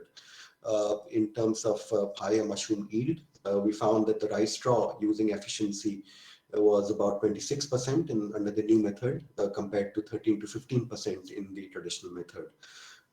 It also helped to lower the cost of production and enhance the quality of the mushrooms that were grown. The substrate or the residue of the straw that was left after the production of mushrooms could be plowed back as a natural fertilizer, and therefore reducing the need for application of chemical fertilizers and lowering production cost. And then also the porosity and fertility of the soil increased, apart from the overall benefit of doing away with the need to burn the straw. Then I'm glad to mention that based on the positive outcomes that have been attained, we have secured additional donor funding from the China ESCAP cooperation program for expanding our work to 3 new countries, and 2 of them are in Southeast Asia, namely Cambodia and Indonesia, the third one being in Nepal. So I'll quickly do a recap of the works that is planned over the coming year or year and a half. And hopefully we'll have more results to demonstrate from these pilots in another 12 to 18 months. So in Cambodia, our partner is the Ministry of Agriculture, Forestry and Fisheries, the Department of Agricultural Engineering, and then also Swiss Contact. Excuse me. The target site is in Takeo province. The current scenario is that rice is planted 2 to 3 times a year, and it's harvested by a combined harvester, and the straw that's collected manually, excuse me, if there's enough labor, it's collected, otherwise it's burnt, and then the land is prepared for the next season. So the improved technical mode that we have for this pilot is to use baler machinery to compress the straw and to transport it for off-site use. And secondly, the rice harvesting, once it's done through a combined harvester, the rice straw can be plowed back into the soil and decomposed and used as an alternative fertilizer.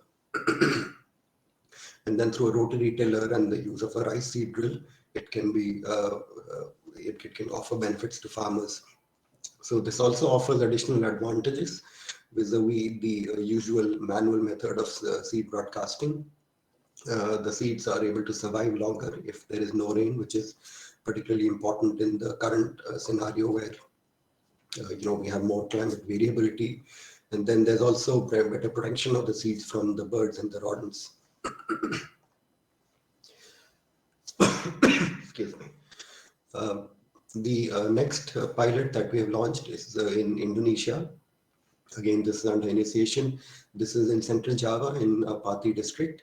The current scenario is that the crop cycle is rice, mung bean, or rice, soybean, and the combine harvester is the machine that's used to harvest the rice. And then the straw that's left over has to be cut and spread manually, which is very time consuming. So if there's not enough labor available, it's just either dumped in the open or burnt. So the technical mode that we're trying out in this pilot is to use a power tiller that you see in the lower right hand side picture. It's a two-wheel tractor, and then there's a straw cutting implement that's attached to it. So this increases the efficiency of the manual cutting of the straw, which is particularly suitable for small farmers. And then the straw can then be used as mulch, so it can lie on the field and help in conserving the moisture in the soil. Then we have another upcoming pilot in Nepal, and again, this is outside the region, but just to mention it as an effort that's underway. So the target site is in Morang district of the Tarai area. The Tarai area happens to be a hub of cereal crop production, and the straw is a byproduct of the rice production process. And the bulk of the straw is so much that it's difficult to use all of it for fodder. And again, unfortunately, it's often burnt in the absence of alternative uses. So the proposed technical model for the pilot is both in situ straw management, where we're using a no-till planter called the Happy Seeder, which is also used in India, which cuts the straw,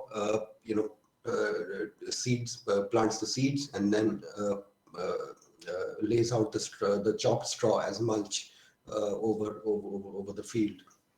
And then there's also the ex-situ straw management, where the modified straw block making machine is being developed, and the straw is going to be compressed further in order to save space, and the nutrient content of the straw block will be enhanced for its use as fodder. So this was an overview of the work that's being done under the CSAM's regional initiative. And here are some key takeaways from this work. So straw burning, clearly it's a shared and a transboundary concern in Southeast Asia as well as in the rest of the Asia Pacific region. It's a challenge for sustainable intensification as well as for nature positive production, the need for which was highlighted at the Food System Summit that was convened by the United Nations in September last year. Then for alternative uses of straw, which can be supported by agricultural machinery, they can provide sustainable solutions, but there are a number of needs and requirements for it. Firstly, we need to identify context-specific alternatives and solutions. There are a range of solutions available, but really the key lies in adapting them to the local conditions to have them suit smallholder farmers in particular, and to make sure that the economic benefits are tangible and accrue to the farmers.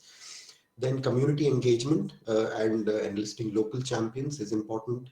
Our pilot site in China has engaged, like I mentioned, the local farmers cooperative, and they've really been the drivers of promoting these improved methods within the wider farming community at the pilot site. Then there's local adaptation that's needed, that I've already referred to. There's a need for appropriate training and capacity building. Many of these new technologies or methods are different from what's being implemented before in substantial terms, and therefore farmers, given that smallholder farmers are often risk averse, there is appropriate training and capacity building through demonstrations, peer farmer demonstrations and so on, to be implemented. Then multi-stakeholder approach is important, involving governments, research institutions, the private sector, civil society. Everybody has a role to play and contribute. And then, as has also been highlighted in previous presentations, regional and international cooperation and exchange is vital. there is need to share good practices and learnings for the benefit of other countries and other sub-regions in order to optimize the outcomes. So I'll stop here, and I'll be happy to take questions if there are any. Thank you.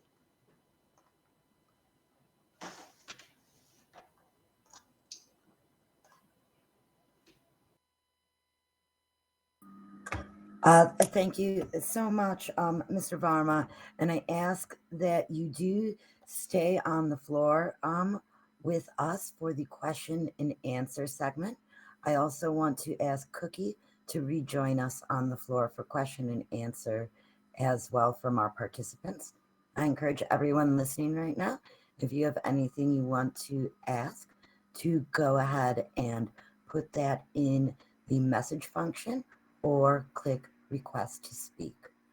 And Mr. Varma, if I can get you back on the floor first, because we do have a question for you from Krishna at NASA, who is wondering, rice straw seems to have too much silica, making it difficult to use as fodder.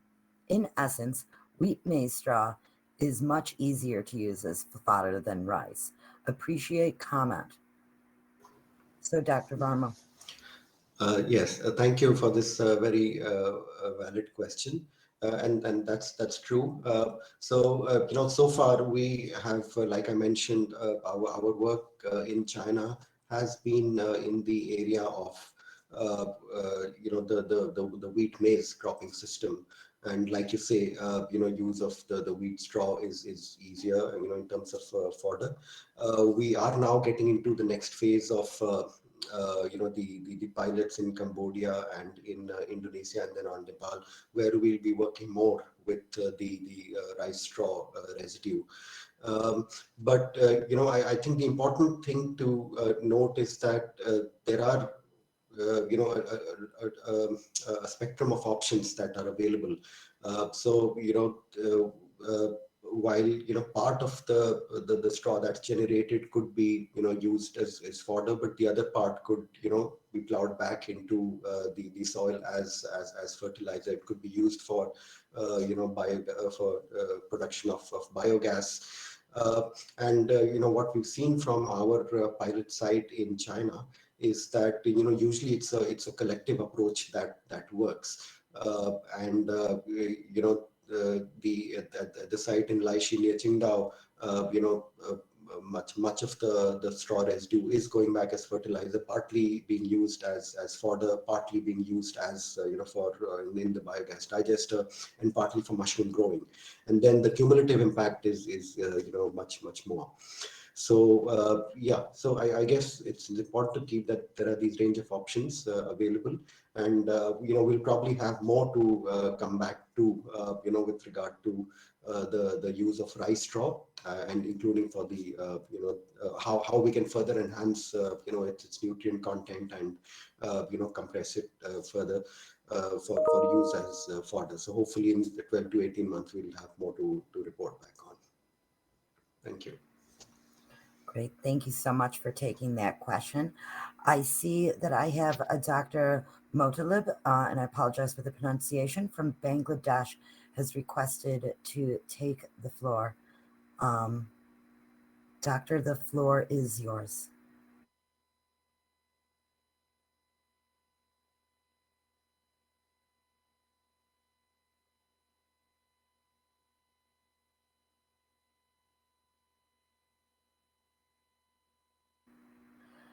You need to unmute your microphone.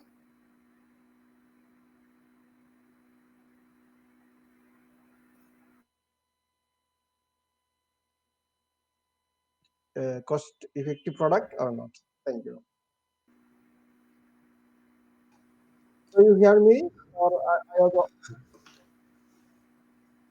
could you please repeat the question, Dr. Yeah, Motalib? yeah, my question is, your presentation is very nice. The agriculture straw you using is very usable. But my question is it cost effective or not? If it is cost effective, then it will be easy to introduce anywhere.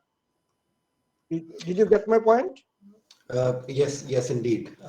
So, one of the key aspects is the cost of the agriculture machinery. So, there are a couple of ways this can be approached. And again, let me go back to our work that's being done at the pilot site in China. There are options of custom hiring or renting of agriculture machinery, which is usually the more suitable approach when we're talking about smallholder farmers, including in Bangladesh or in other countries. Actually, in our Bangladesh practices, most of the rice straw is using for the bio fertilizer using. Most of the straw is using the land, and they make it the bio fertilizer. So in our country, most of the practice like this. Yes. The waste So burning is not more so much concern in our country, but our country is most concern is the biomass burning, is the waste burning like this. right. So, one of the important ways of getting over the cost constraint of the agriculture machinery is custom hiring.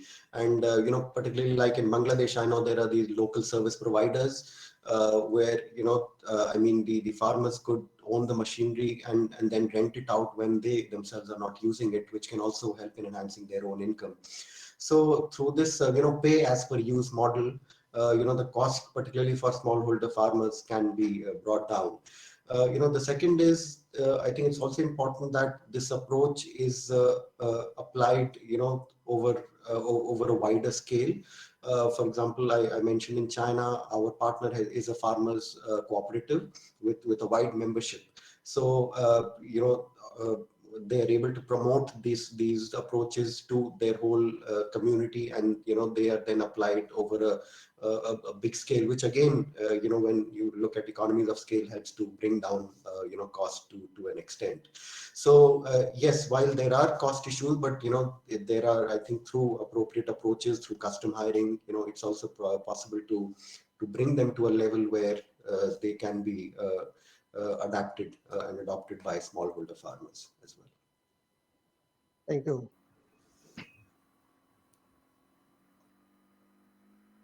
Thank you so much. And we're going to have one more question for you from this session, Dr. Varma. It's from Jason Cohen. We'll be presenting later. He has a question about reuse of straw. Would using biogas, fertilizer, or mushrooms possibly lead to methane, ammonia, or other unintended emissions, which is a great question.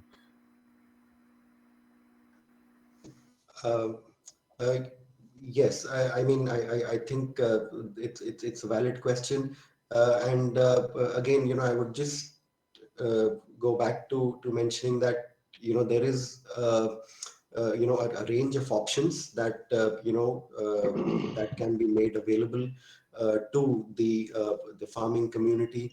Uh, you know, as as compared to open burning of the straw residue, which leads to accelerated greenhouse gas emissions. The alternative uses of the straw would help to avoid release of particulate matter, of the problem of haze, and also lead to economic benefits for the farmers. So I think it's certainly it's certainly true that there are emissions associated with the alternative uses as well, but I think it's about picking what probably works best in a certain scenario, and choosing what is a better approach as compared to the alternative method. So we do believe that these alternative uses are in relative sense more sustainable, more friendly for public health than the alternatives of open burning of the straw residue. Great. Thank you so much, Mr. Varma. Also, thank you to Cookie, who presented earlier. That's going to close our session on dealing with open burning. And I would like to move now into our next session on methodologies to improve emissions inventories of air pollutants and control measures. During this session, we're going to see 4 different presentations on the topic. Please bear with us. Hold your questions for the end. We will have a Q&A then. You can put them in the chat as we go, though. I first want to welcome to the floor Dr. Christoph Lasko, scientist at the Geospatial Data Center, Army Corps of Engineers in the United States, who will be speaking about his findings from his published paper, Improved Rice Residue Burning Emissions Estimates, accounting for practice-specific emission factors in air pollution assessments in Vietnam. Dr. Lasko, over to you.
You need to hit the unmute button. Okay, is it? Oh, can you hear me now? Perfectly, thank you. Okay, thank you. Sorry about that. So good morning to everybody, and good evening to those of us in the United States. My name is Christopher Lasko, and I'm associated with the Engineer Research and Development Center, as well as the University of Maryland. So I'll be presenting to you today on improvements to emissions monitoring. So are you guys going to share the slides, or should I put them up myself?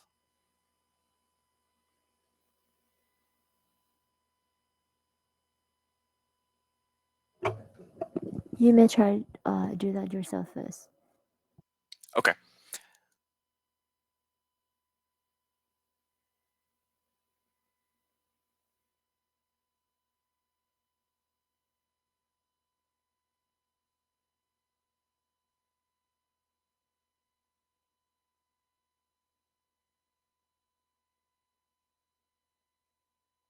We can see that. Thank you so much.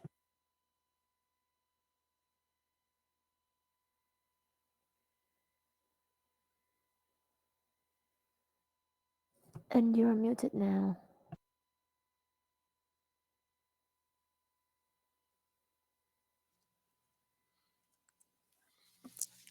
Thank you for the warning. So today's presentation is on improvement to biomass burning emission inventories with a multi-source data approach. And I'm Dr. Christopher Lasko, and this research includes some work from collaborators listed here from University of Maryland, Vietnam National University, and NASA. I'll be talking about not just the listed paper, but I'll talk about a couple of other papers briefly as well. So today I'm going to take you through 2 main topics, the first being reducing uncertainty in rice straw burning emissions in Vietnam, a case study, with 3 subtopics that we'll talk about briefly. And then a second brief topic will be expanding these improved emission inventories, so essentially ideas from the first topic, to a broader region, South and Southeast Asia.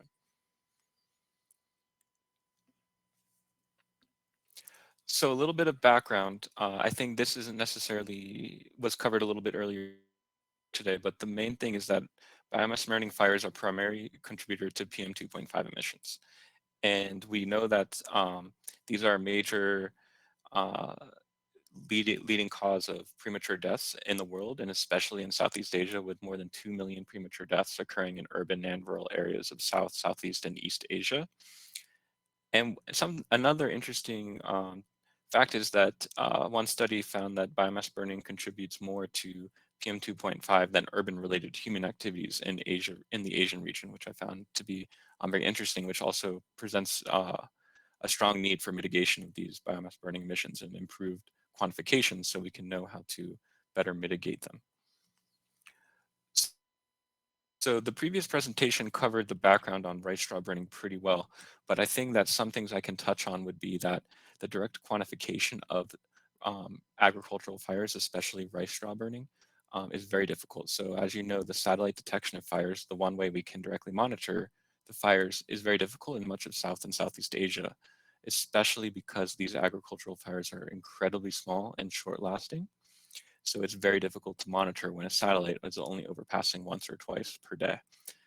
So on the bottom right graph, we show the MODIS active fire counts over 2 regions in Vietnam that are heavy rice burning areas. There's the Mekong River Delta and the Red River Delta, which they have 2 or 3 harvests of rice respectively per year.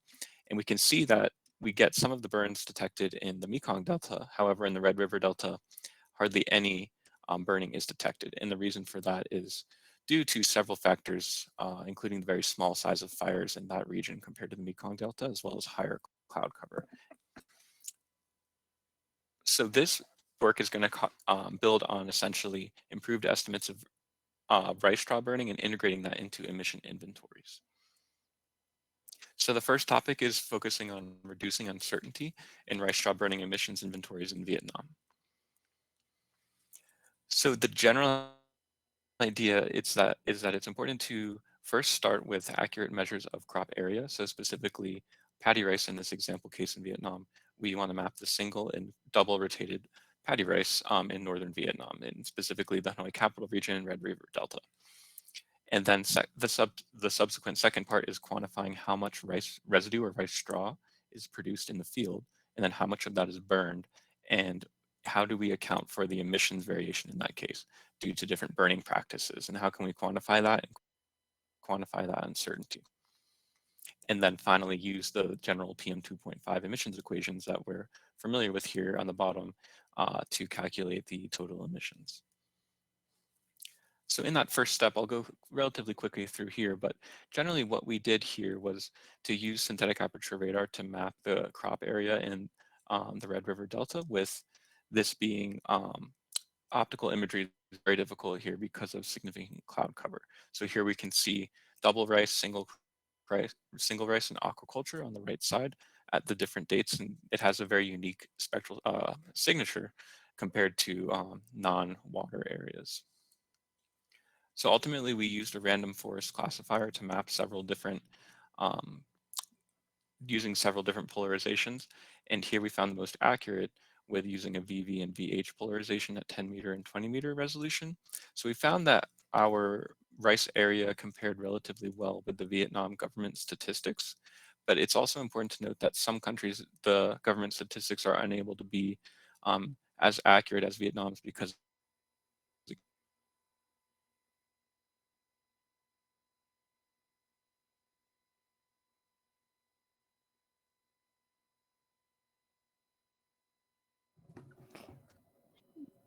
Dr. Lusk, we lost you. It's freezing.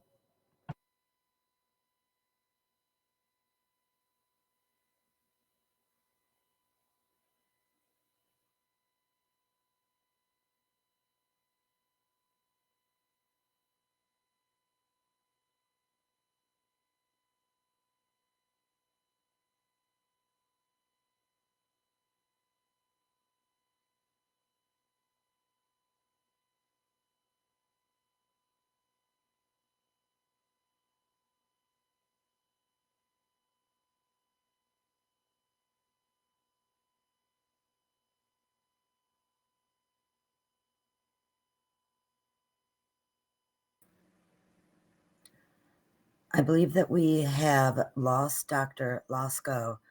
Allow just a moment to see if he comes back to the floor. I see that he's requested to speak.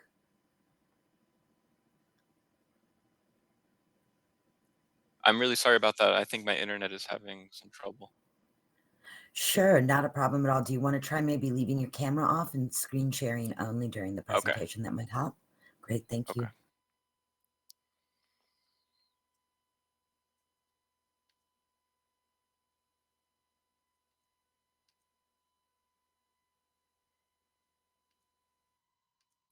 Okay, so I apologize for the poor interconnection. So I don't know exactly where it dropped off, but the main point was that we have these rice maps of single and double rotated rice that will then be used for emissions quantification at one part of the equation. And the other thing that's very important for the emissions quantification uncertainty analysis is that we do a thorough accuracy assessment. So we have overall accuracies, users and producers accuracies for each class, and then the associated uncertainty um, within that 95% confidence interval.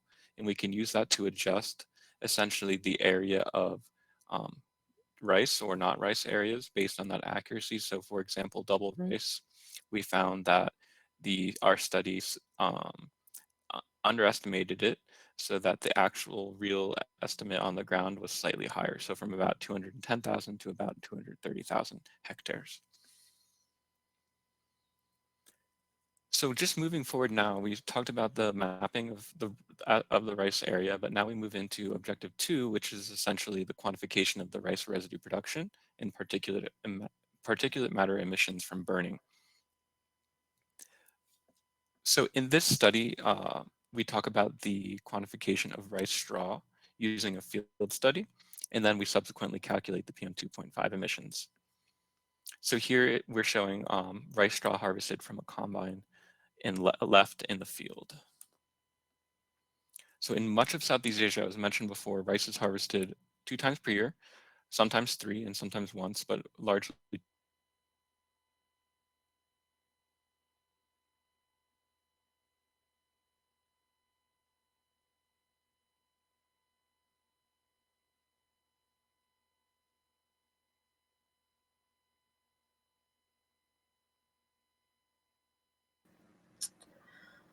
Unfortunately, it looks like we have lost Dr. Lasco again.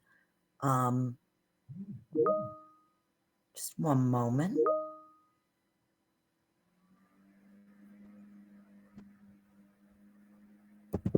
We can prepare his PowerPoint from my end.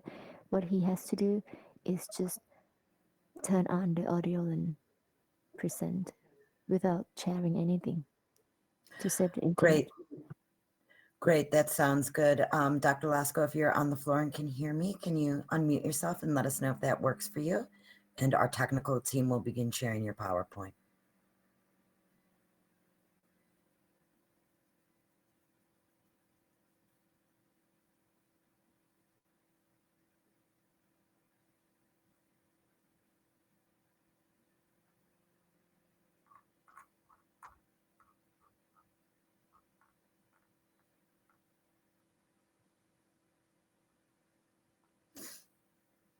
Dr. Lasco, if you are in the room and can hear me, can you please request to speak and we can share your PowerPoint?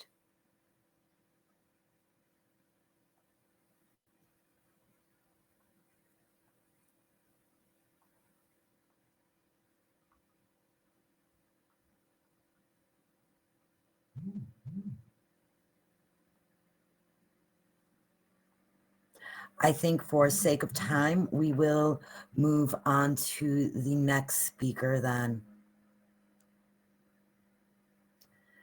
Perhaps Dr. Lasco can join us at the end when his internet is a little bit stronger. Just give me one moment.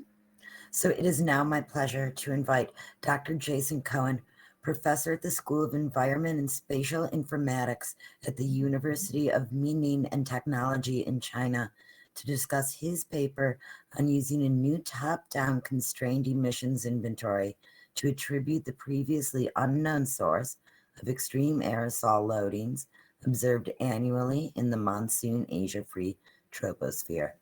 Jason, over to you. Thank you so much for joining us.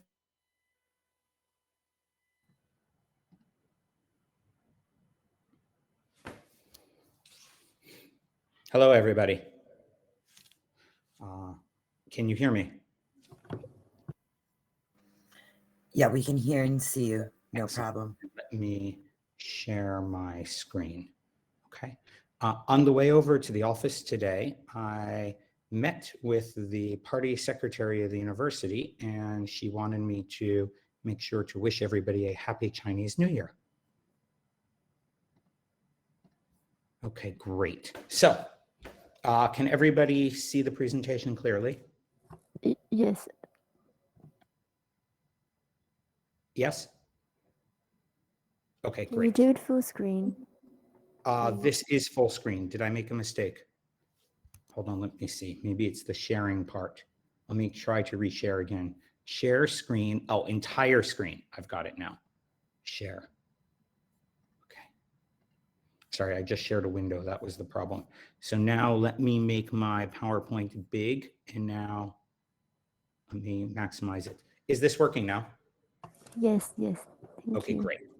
Okay, everybody. So it's a pleasure to meet you today, and I really look forward to getting feedback from all the leaders and scientists, practitioners, and others. So all the pictures that I've included in my presentation today are pictures I've taken by hand.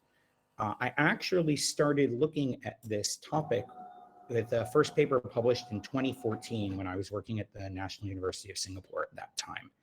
And I was inspired to start the paper that was published, that was mentioned by the leader just before in my gracious introduction. It started on an airplane flight I was taking in March of 2016 from Hong Kong back to Singapore, where, as you'll see in photos later, I was actually flying through a plume in the airplane from around 8 degrees north latitude to around 4 degrees north latitude. And it turns out it was actually the event being described. So I think I've evolved a long way with this, and I hope that we can all gain something together from this. So as you can see, these are examples of cases of biomass burning and other industrial pollution, Malaysia on the left and near the Thailand-Myanmar border on the right, both of which, if you look in the satellite products, do not show up anywhere. So that's really critical. So the underlying scientific problems with many of our emissions knowledge today is that we want to use top-down measurements to constrain, because this is the best tool we have available. Many people use models, but models tend to underestimate aerosols. Models tend to underestimate column loadings of gases. Models tend to underestimate gases and aerosols in particular above the boundary layer. But in mountainous regions, such as in a lot of Southeast Asia and surrounding countries, there are lots of mountains, and the Himalayas cut through the region. And therefore, we have a lot of transport of material above the boundary layer. Also, we have other issues from a geospatial perspective. Maps don't necessarily match bottom up and top down. We may have a temporal mismatch. So maybe if you average the monthly scale, everything's okay, but day to day, things don't match well. Some extreme events are missed altogether. One of the big problems with the use of the satellites, if you're not careful, is when it's very polluted, the flags get set to cloud, which then causes no data to be retrieved. So my whole perspective of this is looking at what we call top-down, where we're using measurements to guide us to our solutions. So as we can see here, every one of these pictures is a picture I've taken of a case where there is a missing or misidentified source. So instead of looking at these as problems, I see this as new opportunities. We have missing small sources, such as in the top right, the picture of the fire burning in Guangzhou. We have unpredicted human actions and changes, such as the bottom right in Hokkaido, Japan, after the disaster with the tsunami. In the top left is Singapore, the picture I took in 2013 after long-range biomass burning transport. We have mischaracterized long-range transport, and we have mistimed or misplaced sources. So as you can see here from all over the world, I've been able to find examples of things that when I look in the satellites and ground measurements, I just can't find. So how does this work from a top-down perspective? Satellites have daily coverage over a wide area, and some of the new generation satellites even have coverage every 15 minutes or 1 hour. Satellites measure the entire atmosphere, not just the surface. As you can see in the plot here at the left, urban emissions tend to be near the surface. Biomass burning emissions, or mountain lofted urban emissions, can move up higher in the air. So our surface observations can only measure what's near the ground. But because the air is three-dimensional, it's quite possible for pollution to be lofted upwards due to fire or mountain effects, travel, and then fall back down to where you are. And so it's important that we look at everything. Also, from a climate perspective, we really want to look at everything because the radiative forcing of aerosols effect is larger above the surface than near the surface. And once emissions go into the air, they're impacted by various different physical phenomena, which allows us to try to apply basics of physics and chemistry to try to understand.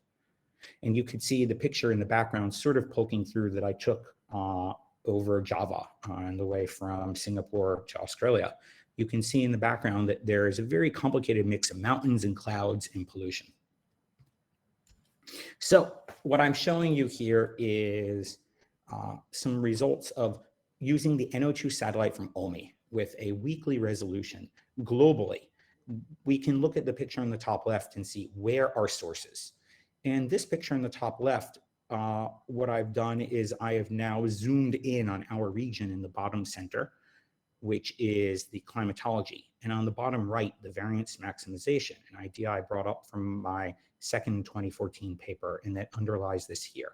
So if we look at these pictures, urban areas are clearly well defined. You don't even need the boundaries. You can see Singapore, you can see Bangkok, you can see Hanoi, you can see Ho Chi Minh, you can see Chiang Mai, you can see Dhaka, you can see the Greater Bay Area from Guangzhou to Hong Kong, you can see everything. But if we look at the one on the right, it's the same data, but instead of looking at the data from the average, I've looked at the data from what are the extremes. Now, the urban areas still show up because urban areas day to day have changes.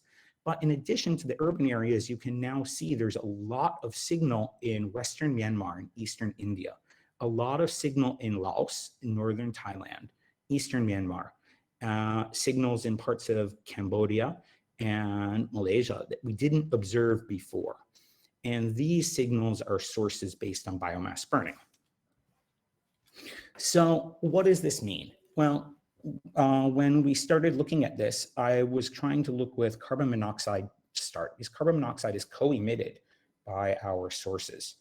And we found using this measurement looking down that the emissions tend to be higher all over the world, including in Southeast Asia, and that they vary week to week and year to year. Some years are higher, some years are lower. And this variance can go up to as much as 100 teragrams per year, about, to put into relation to the total carbon emissions. The interesting thing using the CO, which then helped me to push this forward for the aerosols, is that the CO measurements allow us to look in the vertical. Current aerosol measurements in the vertical are limited to LiDAR, which is very expensive and there aren't many. But CO, because of its properties in the near infrared, we can actually look in the vertical. And when we look at the global map, we notice that Southeast Asia is highly heterogeneous. If you look in areas in Myanmar and in Cambodia, we have areas where the CO is all confined to right by the ground, and in southern Vietnam. We look in other areas stretching from eastern India through other parts of Myanmar, Yunnan in China, Laos, and more of the maritime continent, peninsular Malaysia, southern Thailand, and parts of Borneo. You can see that the loading goes very high up, where yellow is a very high level in the atmosphere, and then the green is sort of floating downwind. So we're located in a special area based on the observations. It's actually very hard for us to try to represent the measurements with models.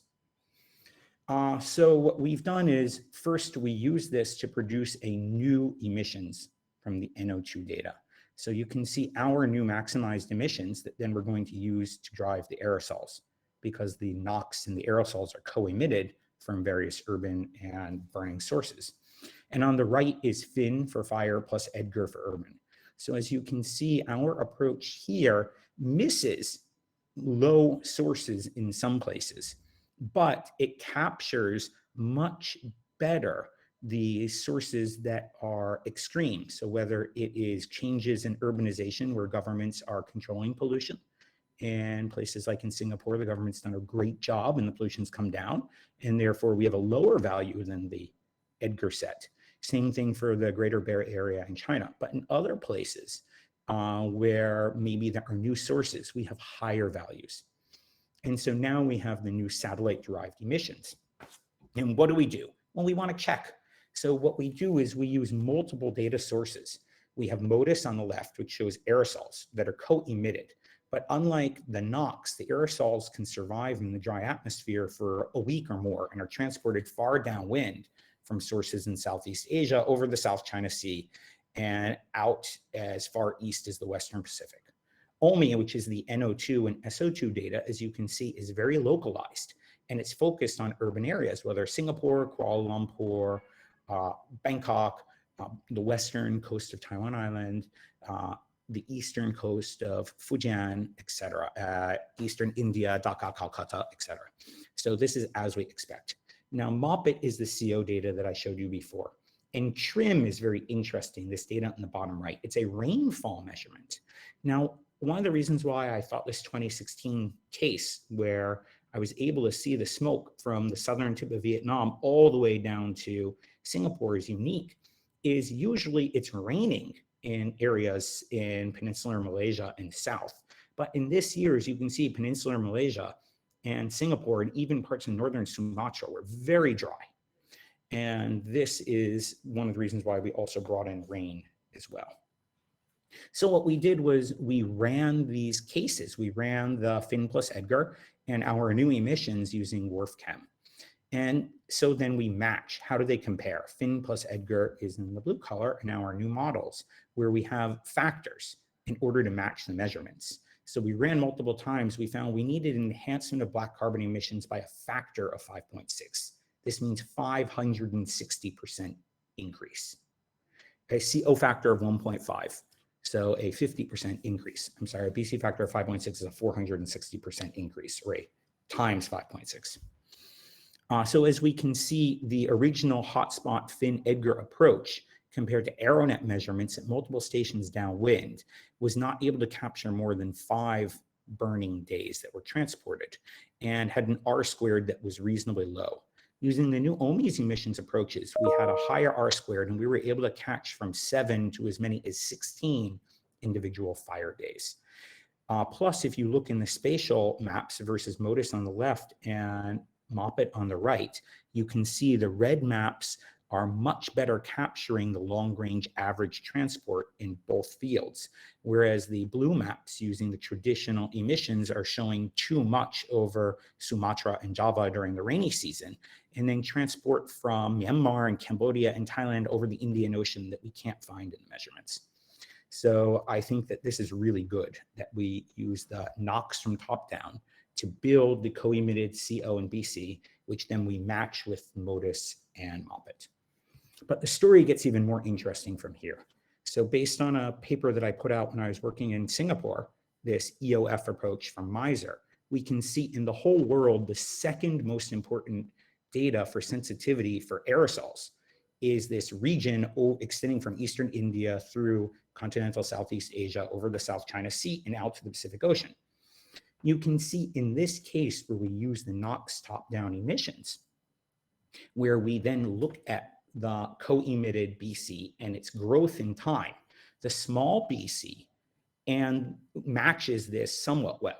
The larger BC particles, meaning they've already had time to grow in the air and mix with other particles, match the results from the 2014 paper extremely well. Now, the 2014 paper didn't look at the specifics of the 2016 year that was being run.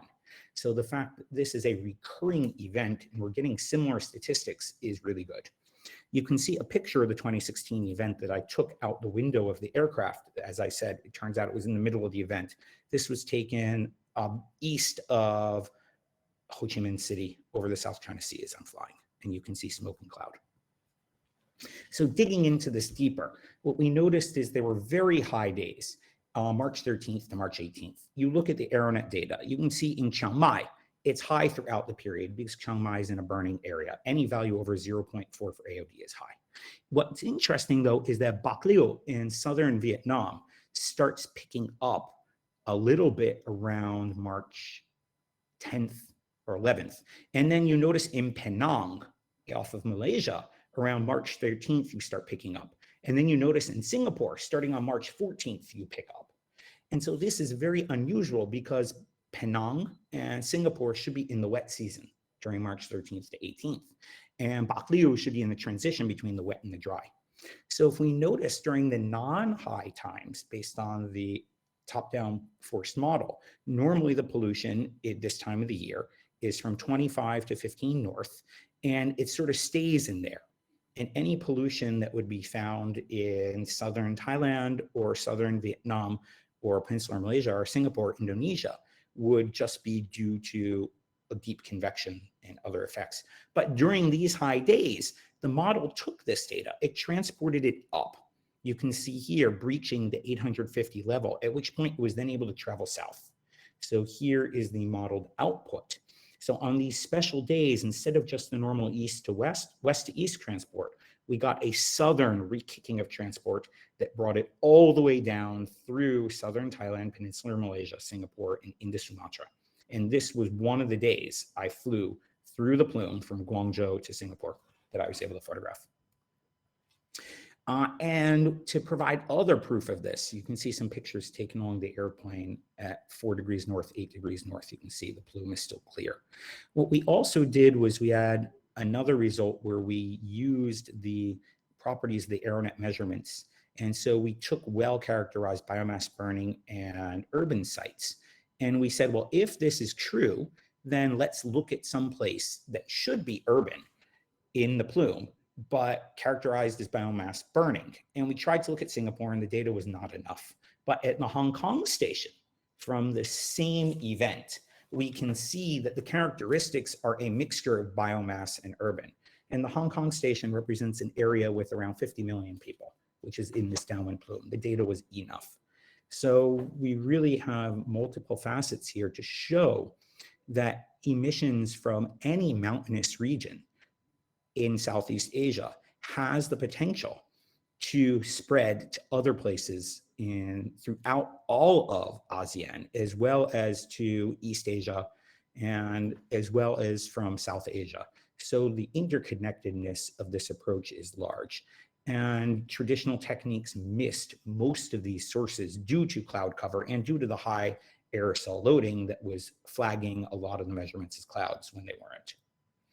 So with this, I'll leave you with the conclusions, and later I look forward to any questions that you may have. Thank you so much for your time and help.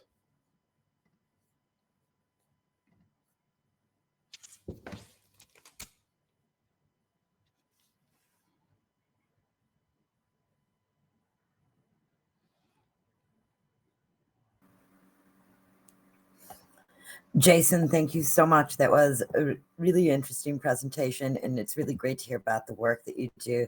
I hope that we get some questions for you in the end of it. We are very short and going over time here, so I want to keep moving. For the Cambodian intervention, I would like to welcome Mr. Him Kanda from the Ministry of Environment in Cambodia to talk about Cambodia's clean air plan and the emissions quantification to identify mitigation measures. Mr. Kanda, the floor is now yours.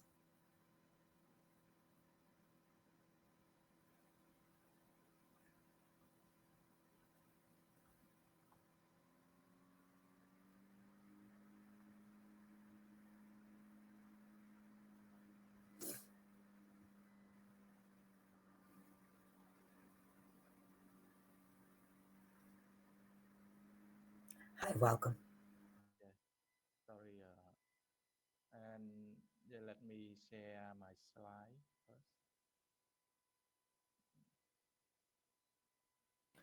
And also, I believe if you could move the microphone closer to your mouth. Okay. Now it's clear now. It's very clear now, and you can go full screen on your slides if possible, please. So it's clear now.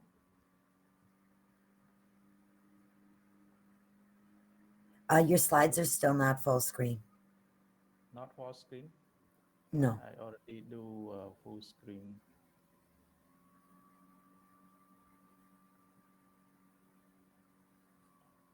It's full screen now? No, I'm sorry. It's still not full screen. Maybe I can get some technical support, please. Yes. Um, Cambodia, can you please stop sharing and share again by using entire screen function? Entire screen.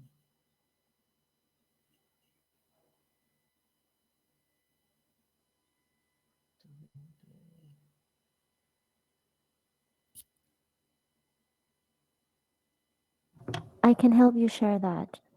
Would you like to do that? Yes, it would Okay, be great. we will share it from our end then. But we cannot hear you very well. Can you please I enhance your volume? yes. Maybe I turn off my video so can get a strong signal.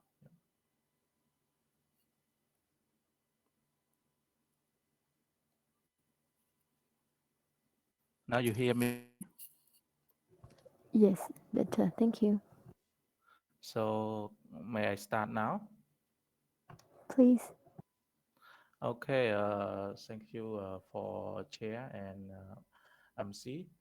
My name is Chandet Him Chandet. I'm work for Department of Air Quality, Noise and Vibration Management of Ministry of Environment of Cambodia. And today I'm glad to be invited to share with you about a clean air plan of Cambodia. So next slide, please. Here is the content for my presentation. Actually, I structure this by first introduction, a little bit background about air quality management in Cambodia, and then I will move to Clean Air Plan of Cambodia. So in Clean Air Plan of Cambodia document, I will present about objective, methodology, national total emission, and emission source sector, and measure to reduce emission reduction, and also health impact, health benefit assessment, and some challenges from the developing the document, yep, and some finding. And then I move to the summary of my slide presentation. Yep. Thank you. Next, please. So, air quality management is a mandate of the Ministry of Environment in Cambodia. And this hierarchy, the Department of Air Quality Management of the General Directorate of Environmental Protection is the main organization to be in charge. In order to implement this mandate, the department is formed with five main offices. You can see we have an Office of Administration, Planning and Finance, Office of Public Air Quality Monitoring, Office of Air Pollution, Noise and Vibration Management from mobile source, and Office of Air Pollution, Noise Vibration Management from stationary source, and the last one is National Ozone Office. Mm, yes, next please. So I would like to share with you some key role and responsibility of my department, Department of Air Quality, Noise, Vibration Management as following. So we participate in advising and preparing draft policy, strategic plan, regulation related to air pollution, noise, and vibration. And we also develop a technical guideline standard for air pollution, noise, and vibration. We collaborate to provide technical assistance in monitoring, resolving complaints and issues related to air pollution, noise, outdoor, and vibration as well. And also we do install air quality monitoring station and equipment, and in order to monitor and evaluate the condition of public air quality. And also we collect, compile, and manage information and data on public air quality monitoring and disseminate air quality status to the public. And last but not least, we participate in coordinating and implementing the implementation of convention, protocol, and international agreement on air quality management as well. Then, next slide, please.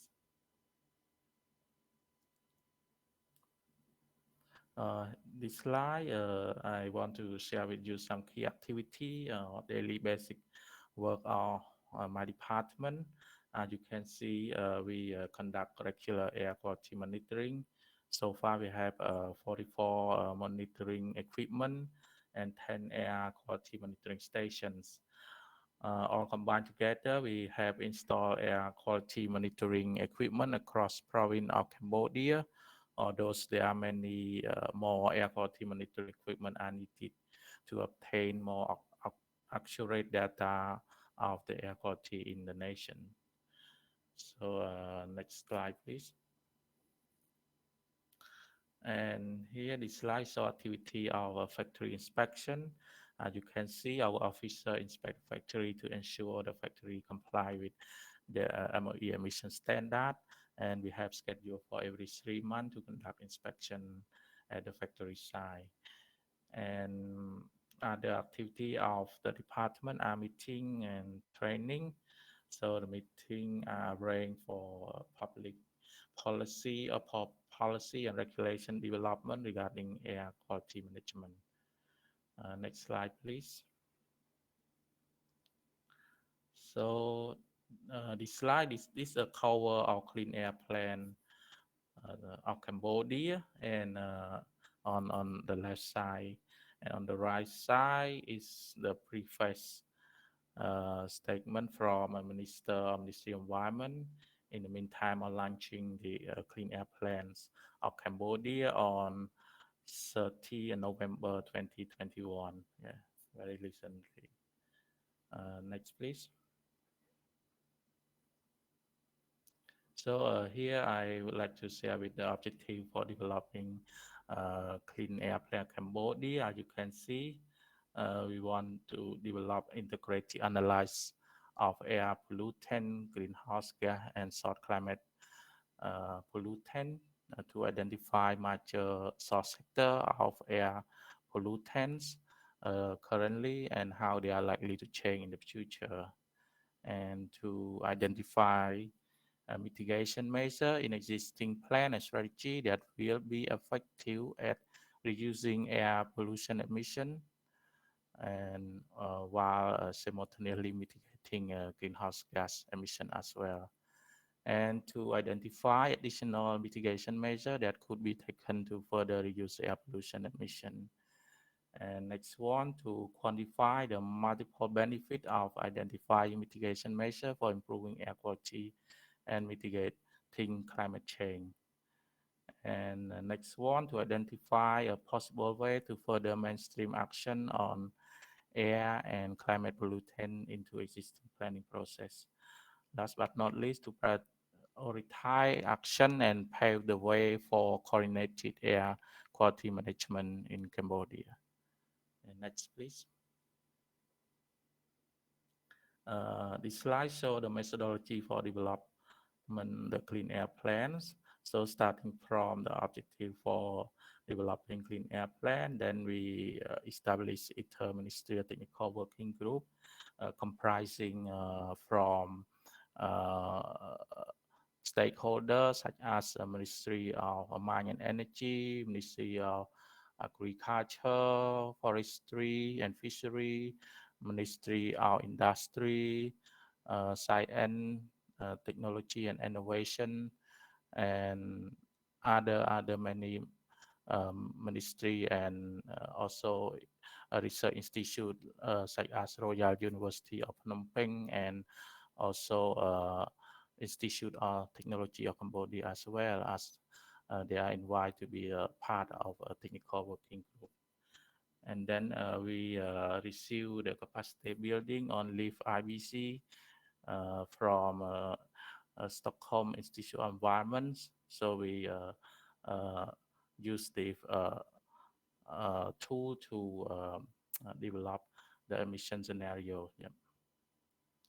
And then we start data collection and analysis, and after that we can draft a first clean air plan, and we put it into internal and stakeholder consultation meeting to collect their comment to improve the document, and then we accommodate the document, and then we come up with the final document. It's a clean air plan of Cambodia. Yes, please move to the next slide. So this is the national total emission was estimated from major energy and non-energy sector from Cambodia for all major air pollutant such as nitrogen oxide, VOC, ammonia, PM 2.5, organic carbon, and carbon monoxide, as well as salt-like climate pollutants such as black carbon and methane.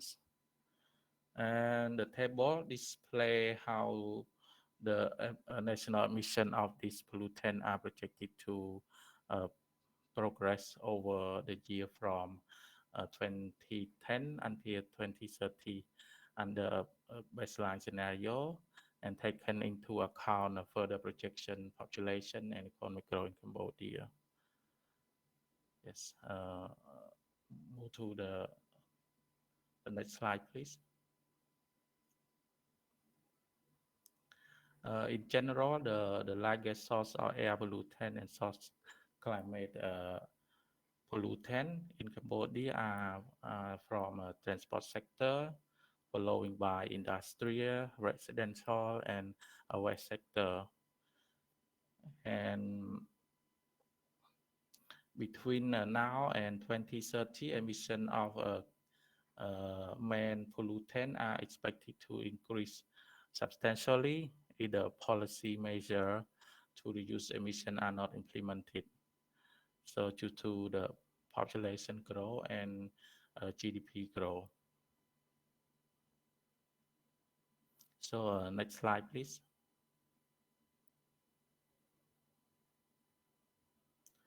So here I want to share with you some measures adopted in Clean Air Plan. As you can see, in the column we have mitigation measure, we have goal and timeline. So here emission measure we take from circular, is a government circular, circular number 1 on mitigation to measure to prevent and reduce the ambient air pollution. And below this we have activity, and then we have a goal to achieve.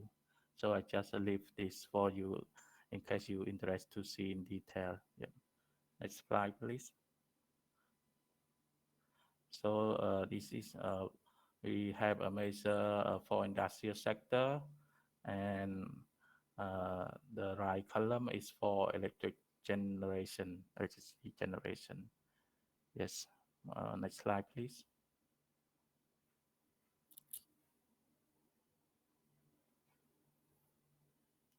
And here we have a emission measure.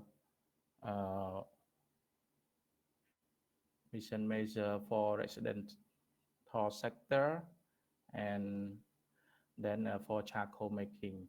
Actually, Cambodia, especially for rural people, they still depend highly on charcoal as the main source for their energy and cooking. Yep. Next slide, please.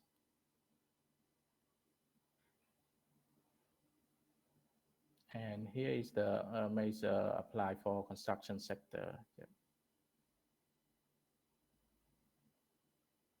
Yes, next slide, please.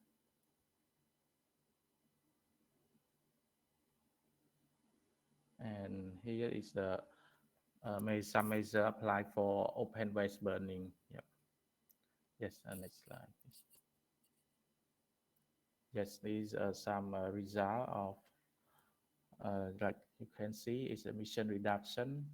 So as you can see, for all combined measure, air pollutant emission is cutting significantly over the next 8 year compared to a baseline scenario with a reduction in emission in 2030 of 59,000 metric tons, around 60% for PM 2.5 and around 73,000 metric tons or around 55% for PM10.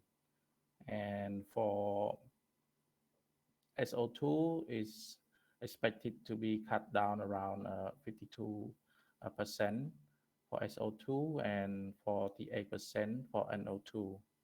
And for CO2 is around 18%. Yeah. So the full implementation of Clean Air Plan will estimate to reduce weight of PM 2.5 by 4 microgram cubic meter per cubic meter in 2030. I think for the next slide, please. Yes, it's some percentage. And then next slide, yes, is a health benefit, yeah, assessment. So full implement of a Clean Air Plan measure, we can expect to reduce population weight of PM 2.5 concentration by 4 microgram cubic meter in 2030 compared to baseline scenario, and 17 reduction in total population weight of PM 2.5 concentration in 2030 compared to baseline scenario. This reduction is also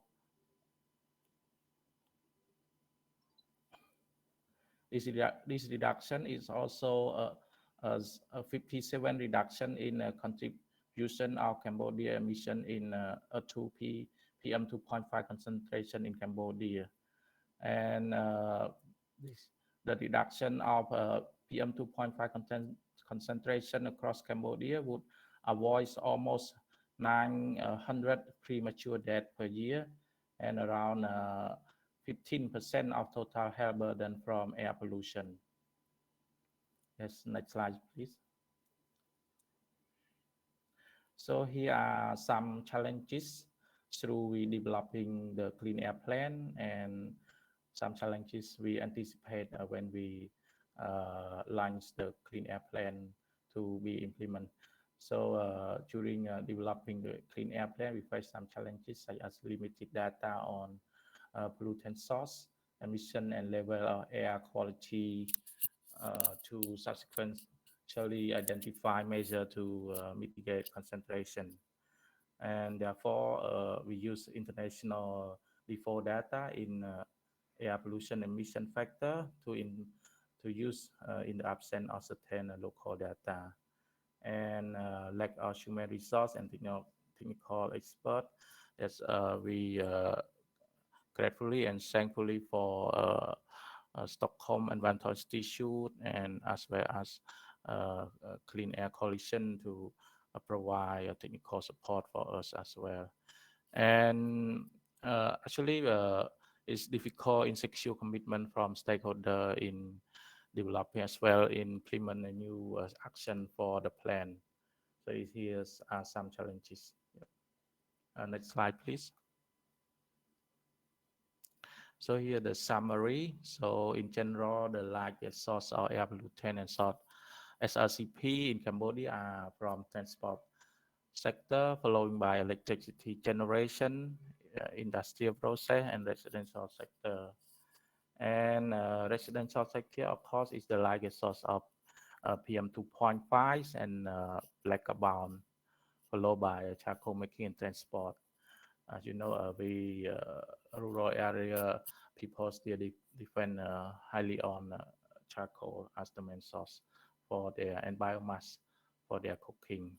And PM 2.5, PM10, and CO, where the implementation of the mitigation measure in a circular could cut the emission of the population pollutant by half in 2030 compared to the baseline scenario.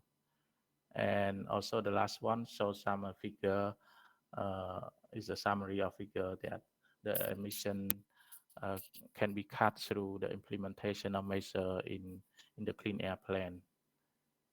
Yes, next slide. I think yes, thank you for your kind attention. This the front cover and the back cover of the clean air plan of Cambodia. Yeah, thank you very much.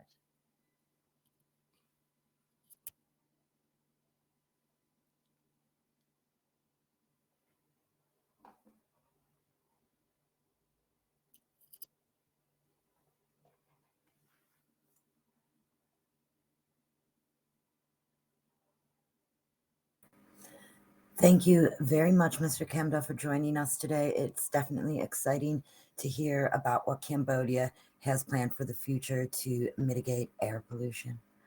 I do want to indicate that we are running over time here. We're going to keep moving on with the session, however, and we hope that those of you that have the time can stay with us through. For this session, we have one more intervention. It will be a video intervention from Mr. Zig Klimat. He's research group leader and principal research scholar and principal research at the Management Research Group on Energy, Climate, and Environment Program. If we can please start that video now. Thank you. Yes, thank you. Good afternoon. I'm Zig Klimat. I'm leading pollution management group at IASA, International Institute for Applied Systems Analysis in Austria.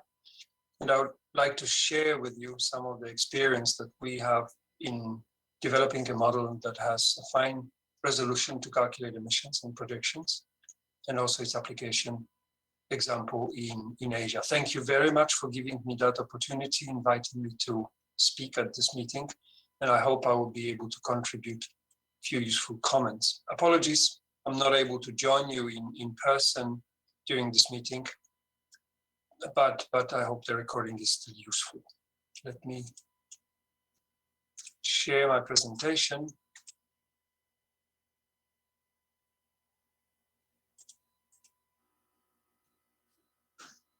As I said, I will reflect on some of the experience that we have in implementation of the model across many regions with some specific examples in Asia. Let me start with bringing in example for Europe, and this slides illustrates reporting of national emissions to the European Union.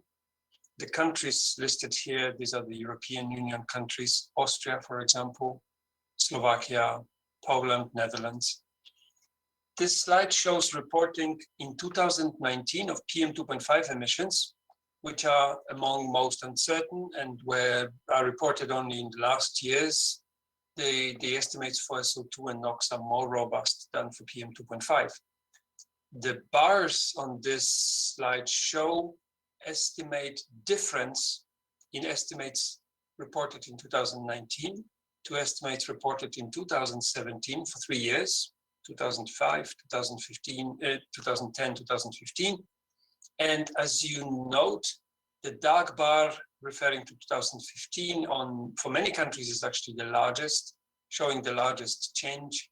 Obviously, this is the most recent year, and in 2017, some of the data was maybe not yet finalized, but also for some of the old previous years, 15 years ago, 2005, there are sometimes very large differences. And you see in some of the countries, the differences are very similar, like one sector was added or a method for a particular sector was changed.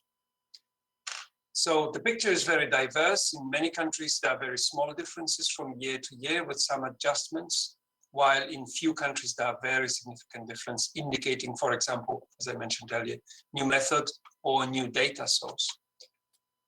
This might look at first really shocking that in spite of a relatively long tradition of developing inventories in a consistent way, having own guidebook fed by own experts from many countries, there are still this kind of differences, and they bear implications on national reporting and use of this data also in modeling exercises, but also in policy. So this is often presenting a challenge. But we see that in a very positive way, that this discussion and openness about reporting this data, and they are reported at a much more detailed level, is actually reflecting the progress and reflecting improvement in using better data, in sharing data between different countries, and introducing some of the new improved methods and data to estimate emissions and revise the whole time series with this new information.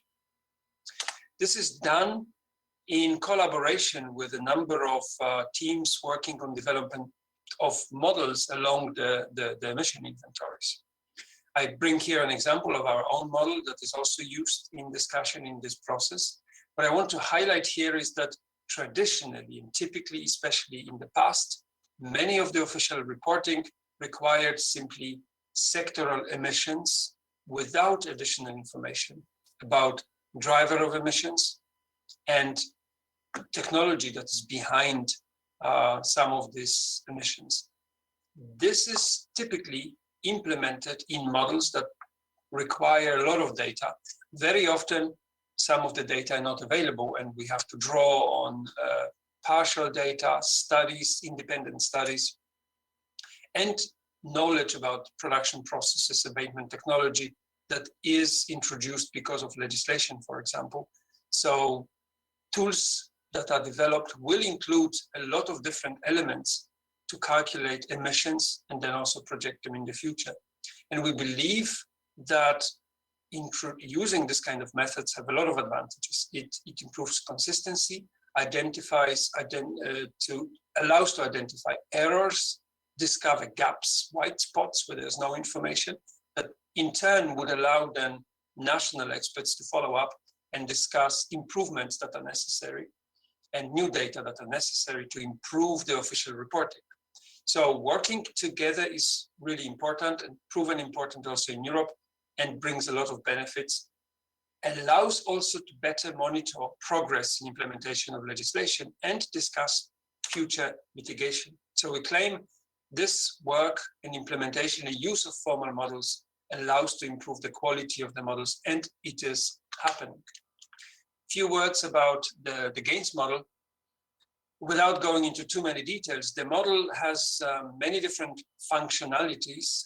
One of the key I mentioned already is it allows to estimate fairly highly resolved emission for different sectors and many pollutants in a consistent, internally consistent way. I will come back to that, for a number of projections that can be fed from governmental sources, but also from different agencies like IEA, and also other scientific products and models for a region or for a city even. It allows to find least cost solutions to achieve particular set or decided already a quality target or mitigation of greenhouse gases. And it has been implemented at various levels, has been used in policy processes, supporting policy processes in Europe, or even larger scale, UNECE level, and also in many countries, as well as recently some of the cities or megacities.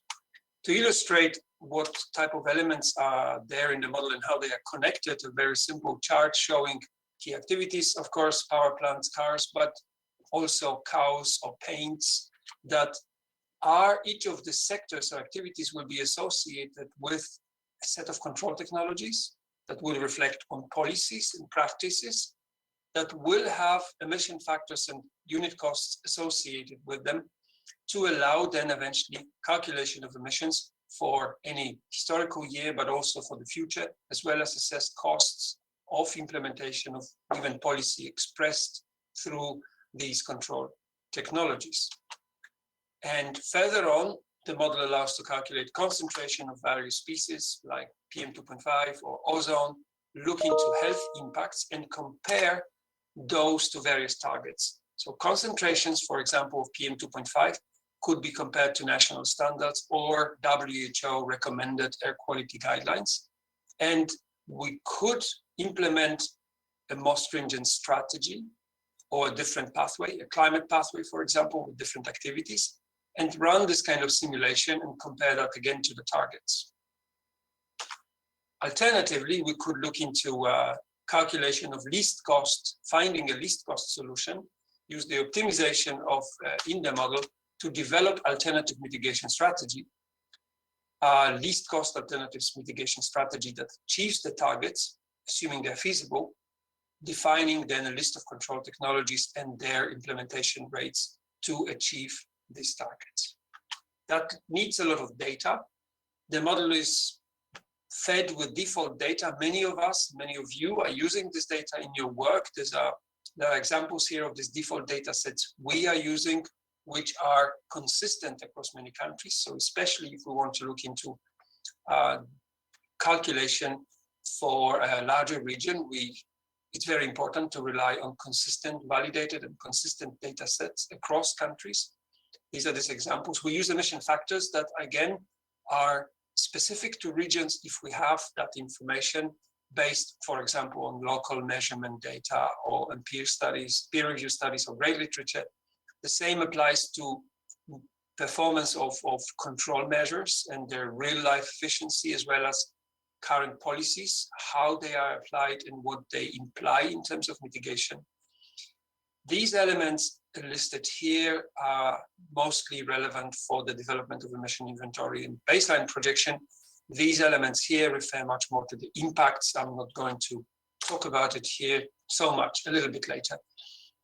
What I want to highlight here is we come up with a database providing default information that is creating a good starting point, sometimes maybe not so good, but this depends very much then on, it allows for improvement of this data and depends on communication and collaboration with national, local experts that will be able to provide better data, better resolved, better quality, locally validated and reflecting better the local conditions. This is absolutely essential. That allows also to connect to validation of the modeling results.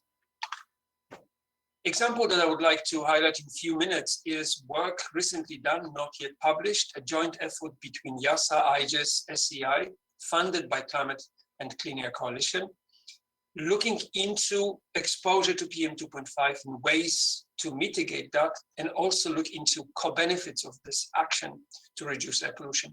On this map, you see this colors, anything than blue, shows actually projected increase in concentration of PM2.5, mostly in populated areas, assuming a current policy pathway, assuming effective implementation of existing policies, and it compares that to situation in 2015. So these are all increasing concentrations of PM2.5, in spite of the fact that there's quite a lot of policy in many countries, but of course there's also economic growth, demand is growing, population is increasing, that all translates in this increased population, increased concentration of PM2.5, and that in turn means that the exposure is increasing. And when you compare the situation in 2015 and 2030 with the current policies, existing legislation, population is increasing, but what is important is that this darker colors here grow from 100 to about 170 million people exposed to concentrations. This is mostly above the national standard and the standard of WHO, and population exposed to levels below the 2005 WHO air quality guideline of 10 micrograms stay pretty constant, about 200 million, or about 30% or less of population. So about 70% of population in 2015 and even more in the future is exposed to levels above the WHO guidelines. Now, introducing measures that were developed within this exercise and implemented in the model to illustrate that is a significant improvement in air quality, virtually eliminating these high concentrations for most of the population and more than doubling population living in areas below the 10 microgram, below the 2005 WHO guideline. This can be achieved by implementation of various measures. And again, the resolution of the model is necessary there. So we have to include information about sectors and ways of mitigating emissions, including representation of existing policy. You see these darker colors, implemented legislation and recent legislation reflect what currently implemented and already agreed policies would achieve provided they are implemented and enforced. So this is very important, as I try to highlight here. Nearly 40% of identified potential is associated with what is already committed. And this is, you see the sectors here like power sector and transportation are the key, but there's a lot of commitments. They should be executed in order to achieve that. And this is very important. At the same time, there's a huge potential also in these sectors, as well as sectors that are typically less important or seen less important from the perspective of air quality, especially urban air quality, like agriculture, for example, livestock, nitrogen fertilizer application. Also, behavioral changes, dietary changes have an implication on air quality, even more on methane. We'll come back to that in a minute. And then, of course, agricultural residue burning. This is something that is already on the agendas. Waste management, that's an important sector, both for air pollution as well as for methane. One thing I would like to highlight is this funny color here. And I flagged here the area that in many of the discussions, transport sector as such, of course, very important here, is the discussion is about electrification of transport sector, electric vehicles, how much would it bring? While we are not modeling explicitly that potential, we actually have electrification in the scenario of the fleet, but the question there is how quickly some of the policies still allowing for clean, relatively clean internal combustion engines will be there, and to what extent there will be a strong push for electric cars. So you could see this as you can exchange between pushing for very strong Euro 6 standard or putting the electric cars on the road. You will achieve a very similar mitigation potential. Finally, a few words about the co-benefits. This is an example of black carbon and methane mitigation or co-mitigation in a way. Air quality policies already existing will bring significant benefits, and then there's a huge potential to reduce more with the 15 measures that we are proposing in this study. The same for methane, there's a co-benefit of these air quality measures, but then there's further potential in waste sector and also in agriculture that could reduce further methane emissions. Again, resolution of measures and information about sector structure and measures is essential in order to calculate. To conclude, I'm close to my 15 minutes mark. I'm repeating here the important statement about, from our belief and experience, the formal models used in emission inventories or in parallel to development of emission inventories for reporting brings important benefit, and that would be worthwhile to look at. The other conclusion from our work is we live in a world with multiple policy challenges, and we need to address the multiple domains. That means that not only end-of-pipe measures and more modern technology, but also lifestyle changes would be very important to achieve improvement in many different areas and bring this multiple benefits. There is a number of no-regret policies that will bring the air quality and climate, or climate and air quality benefits. GAINS is one of the tools that allows for this kind of analysis. I tried to demonstrate that for ASEAN, and includes also this least cost optimization to meet particular targets. And finally, I want to highlight again that any of this kind of work and modeling tools that are either available or being developed, it's very important that there is a involvement of various stakeholders, including national experts, industrial experts, policymakers, to understand the goals of the exercise, the questions that need to be addressed, and use better data calibrated to the local conditions.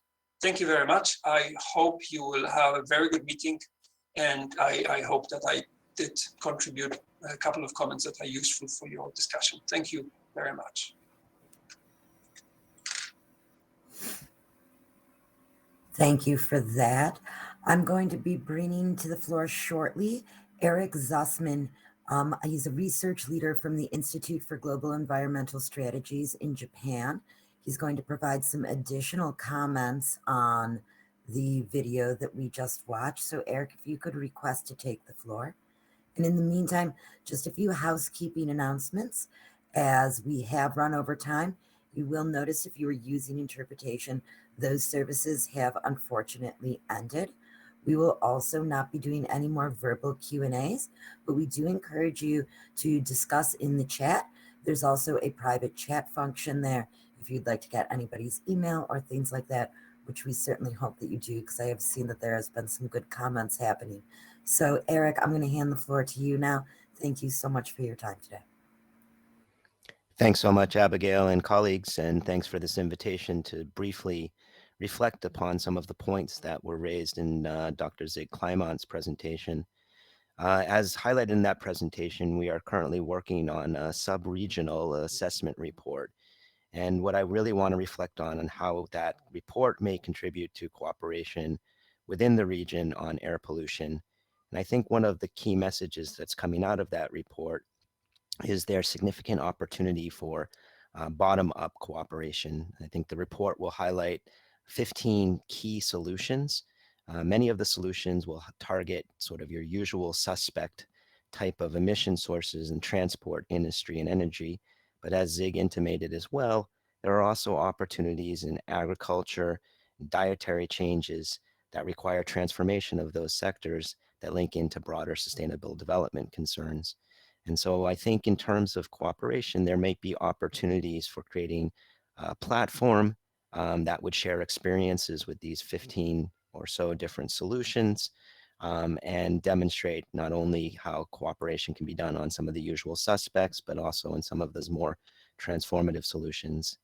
The other points that I would like to highlight is I think in terms of cooperation, there are also opportunities to strengthen integration between some of these solutions and some of the climate change processes. I know many countries in the region are working on their nationally determined contributions and ratcheting up ambition there. But I think there's plenty of opportunity to integrate these solutions, these 15 solutions, into their NDCs, as well as their SDG plans, especially the voluntary national reviews, and to highlight the different benefits, co-benefits, and also to try to minimize some of the potential trade-offs that might occur with some of these 15 solutions. The last 2 points that I would like to emphasize come to the sort of broader narrative, and this is a point I raised in the regional meeting yesterday, is that I think it's really important when we think about these solutions is to change the narrative from casting of blame to sharing of benefits. And by sharing benefits, then once again, we focus on these solutions. And then the last point I would like to highlight is in this report where we target these 15 solutions, we also did interviews with 17 different policymakers and experts within the region on the types of needs that policymakers and countries would need to move these solutions forward. And they highlighted 3 things. One is increased training and support for integrated planning, like we saw in the case of Cambodia. 2 is the support in mobilizing finance to implement these solutions. That involves both domestic and international finance. So I think there is a role for some of the multilateral development banks, but also in making links to some of the broader development concerns. Hopefully that'll unlock alternative channels for finance domestically. And last but not least, and we've seen this in many of the sessions already, is some linkages to demonstration projects, but not just demonstration projects in and of themselves, but thinking about how demonstration projects work within the broader context of national and regional governance arrangements, and thinking more and more about multi-stakeholder and multi-level types of governance arrangements that would help spread some of the demonstration projects so that you're getting some of these benefits at scale. I'll stop there, and thank you very much, Abigail and colleagues, once again for allowing me to elaborate. Absolutely. Thank you for joining us, Dr. Zussman, and thank you to your colleague Zig as well for providing us with that informative video intervention. I want to move into our final session for today, improving air emissions from vehicular traffic. We will have a video intervention by Ms. Glenda Batham Bartina, the Deputy Executive Director for Clean Air Asia. She will be discussing Clean Air Asia's policy brief on the role of policy making in mainstreaming electric mobility in Southeast Asia. I'd like to hand the floor to our technical team to start this final session for us now. Thank you so much. Honorable guests, ladies and gentlemen, good morning. I wish I could join you today in the ESCAP Southeast Asia Sub-Regional Dialogue. However, circumstances have arisen that do not allow me to do so.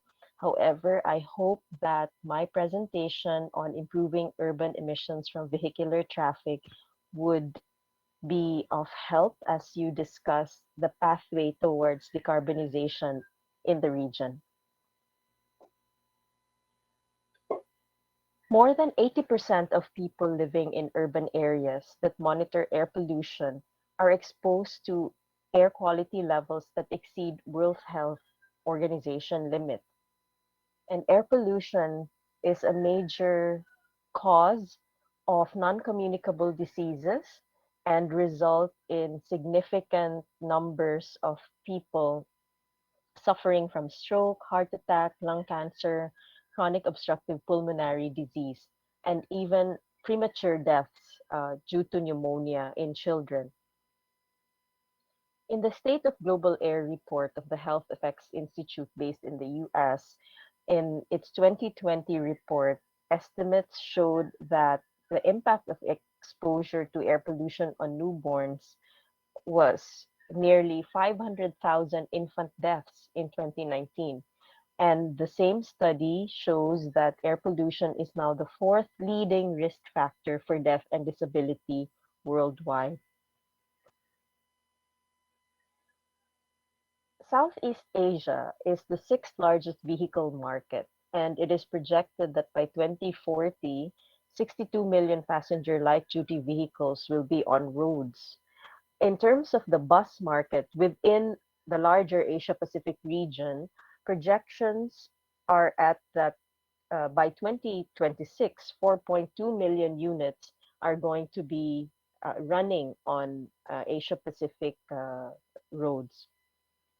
However, what is clear is that transportation emissions bring some adverse impacts, including premature deaths in the thousands, in the tens of thousands, and that the total energy related CO2 emissions amounting to 28% actually come from transportation. And so it is in this context that Clean Air Asia, with funding from UNEP, explored the role of policymaking in mainstreaming electric mobility in this region. Some of the barriers to electric mobility that have come up in many studies are high upfront purchase costs, the lack of charging infrastructure, and some doubts among certain sectors on the reliability of the technology. But what is encouraging is that many, if not all, of the countries within ASEAN have actually set roadmaps and targets in the next few years for uptake of electric vehicles in their countries. And the most ambitious of these include Indonesia and Singapore, where they have set the target of phase out of internal combustion engine vehicles by 2040. Now, as countries transition to e-mobility, it would be very important to ensure that the electricity used to power these clean vehicles comes from clean sources. And several countries in this region have set renewable energy targets. And this is an area where these two sectors of energy and transportation need to come together to ensure that both our power generation and road transportation meet our decarbonization goals.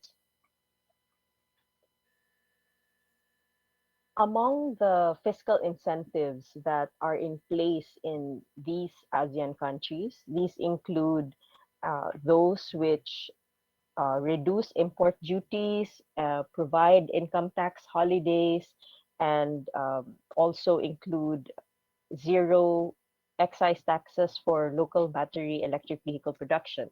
What is uh, what is clear in many of these fiscal incentives is that the countries want to spur more local electric vehicle production with the aim of lowering their costs as well as creating jobs in the country. So these are some of the fiscal incentives that are in place and under development in the different ASEAN countries. So as you can see, there are a few purchase subsidies and incentives that are in place or under development. Now, findings with regard to fiscal incentives is that there is a heavy focus on supply side incentives. So these are meant to attract manufacturers to put up their production within the country. However, usually these incentives require local content as a precondition to avail of the incentive. So an example of this is in Indonesia, two-wheeler electric vehicles need to have at least 40% Indonesian parts in order to avail of the subsidy starting from the year 2023. And this percentage increases to 80% starting the year 2026. Electric vehicles remain expensive in the region because of the limited number of models, the taxes which are not preferential to EVs, and the lack of subsidies. So an example is in Thailand, where in 2016, PHEVs were costed at 65,000 US dollars. But in 2019, when there were more than 10 models available in the market, the electric vehicles have now been priced at a low of 39,000 US dollars. Now, in this region where there are many development concerns and funding is always tight for to address several of these development issues, having subsidies for electric vehicles would require significant investment. And in order not to be a burden on government's coffers, we need to find innovative ways to raise these funds. And an example, which I will discuss later, is the Delhi Air Ambience Fund. One lesson from more developed countries is that fuel economy regulations can actually increase electric vehicle adoption. And lastly, that it would be very important for tax and customs offices to be aligned in the interpretation of preferential taxation and other incentives so that more and more electric vehicles can enter the market. So examples of some challenges in availing of incentives happened in Vietnam, and another example is in the Philippines. So in Vietnam, there were challenges in availing of the special consumption tax because of interpretation on which types of hybrid cars are covered by the definition. And in the Philippines, an electric sedan was charged 30% excise tax in 2018. And this was the year when the Comprehensive Tax Reform Law had already exempted all EVs from excise tax. In terms of charging infrastructure, the leading countries with the most ambitious plans for deploying charging infrastructure are Singapore and Thailand. Some policy recommendations arising from our study are that it is not important to fix the electric vehicle technology alone in order to mainstream electric mobility. What is important as well is for national and local governments to integrate or embed e-mobility in their transport plans. And there are a whole range of road transportation vehicles that could be prioritized in the shift to electric mobility. However, we recommend that existing aging diesel run public bus fleets be prioritized because this would promote public transportation as well as reduce congestion and also remove the most polluting vehicles on roads. It is important that the electricity used to power EVs comes from clean sources and that any electric mobility roadmap should include management of electric vehicle battery waste. In terms of fiscal incentives, such as purchase incentives and preferential taxation for electric vehicles, it would be important to put this in place in order to encourage competition among more electric vehicle models becoming available in the market to help reduce electric vehicle prices. And when these fiscal incentives are put in place, it would be important to assess the impact of the same on electric vehicle prices. So the goal is really to bring the price of EVs at parity with the price of internal combustion engine vehicles. And as I mentioned earlier, it would be important to have innovative and proven ways to fund purchase incentives that do not cause a huge burden on government's coffers. And the Delhi Air Ambience Fund, which was created in 2008, is one good example. So this fund levies a fee on the sale of diesel fuel per liter. And as of 2014-2015, collections have reached about 58 million US dollars, and 13% of this fund has been used to subsidize battery electric vehicles.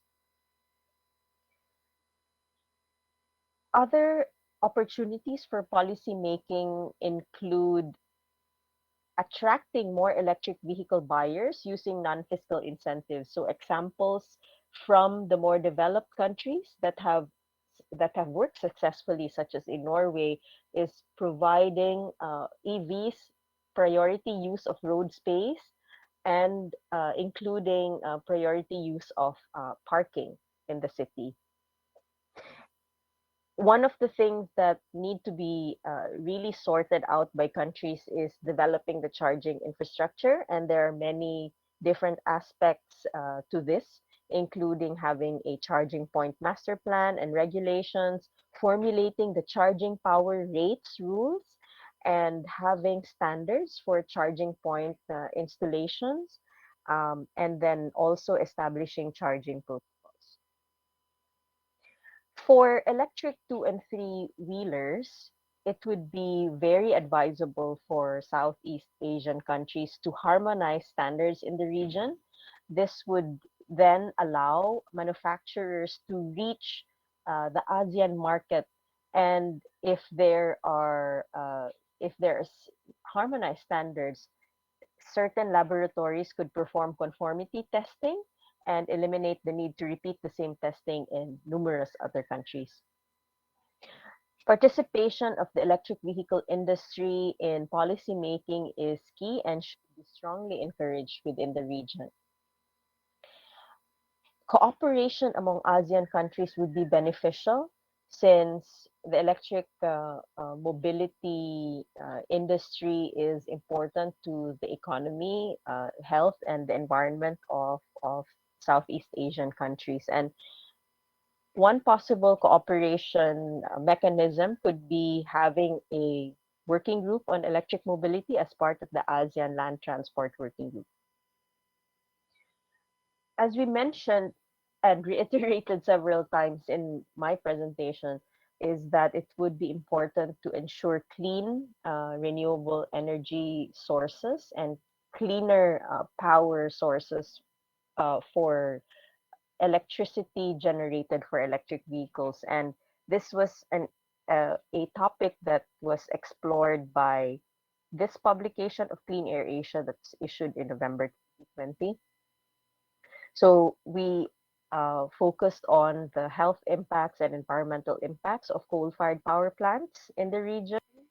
And one key finding is that the emission standards for coal-fired power plants in several South and Southeast Asian countries are among the most lenient if we would compare this to the leading countries in the region, such as, of course, India and the more developed countries of South Korea and Japan and China, of course.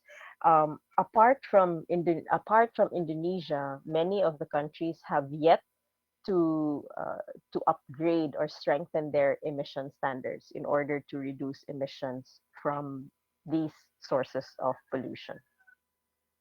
Some concluding thoughts that I'd like to leave with you are that climate change and air pollution are the next curves we need to flatten with the same urgency that we are addressing the current pandemic. And we are provided with two major opportunities for Asia's energy transition, and these are mainstreaming of electric mobility and also transitioning to cleaner power generation. And strong policies and greater political will are what's needed for Asia to really benefit from the clean air and climate co benefits from electric mobility and cleaner energy sources.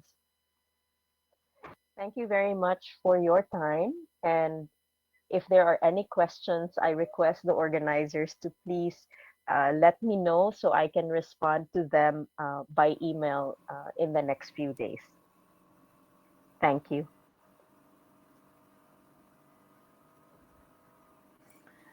So thank you very much for that video intervention. That was our last session for today. And again, I'd like to remind you all that I encourage you to message in the chat and use the private message function as well to reach out to each other and connect due to the limited time for questions and answers. We're coming to our last speaker of the day, and it will be my colleague, Matthew Perkins, who's an Economic Affairs Officer at ESCAP. Matthew will be providing a brief summary of today's dialogue and some concluding remarks. While we wait for Matthew to take the floor, I want to remind you all that everyone is welcome to our session on January 26th on data and technology. I'll share that link with you now. And Matthew, the floor is yours. Thanks very much, Abigail. To sum up our deliberations today, it's clear that emergent themes include the importance of collective action. From this perspective, putting the emphasis on the shared benefits of working together is a key priority for the direction forward. Some specific examples that we've had brought to the floor today include the importance of sharing data in an open data approach among and between countries. This is most helpful when we use multiple data sets and combine innovative analysis of the approaches that we have to improve the accuracy between the remote sensing databases, ground-based measures, and related nature-based sources. In parallel with the need to step forward with innovative technology and data, we've also heard of the importance for focusing on people. And investing in the practitioners and knowledge sharing communities to expand understanding of these important issues throughout the region in order to appropriately target policy where it can be most effective. One of the emergent themes that I think has been particularly important in this session has been the different opportunities that we have to bring nature-based solutions forward, both in ways of obtaining a more clear picture of air pollution trends over time, but also in identifying lower emission alternatives to the existing sources of air pollution that have been a persistent struggle in the region. Therefore, with these points in the notes, we would also encourage our speakers and participants to share any observations or questions for further follow-up in the chat, which the Secretariat will record and take further in the deliberative process. So thank you all very much, and I'll turn the time back over to Abigail for our closing. Thank you.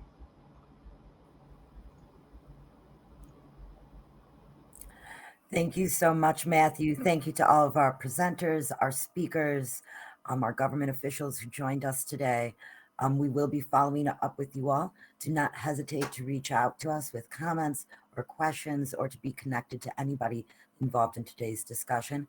I hope to see you all on the 27th of January. Thank you and stay safe.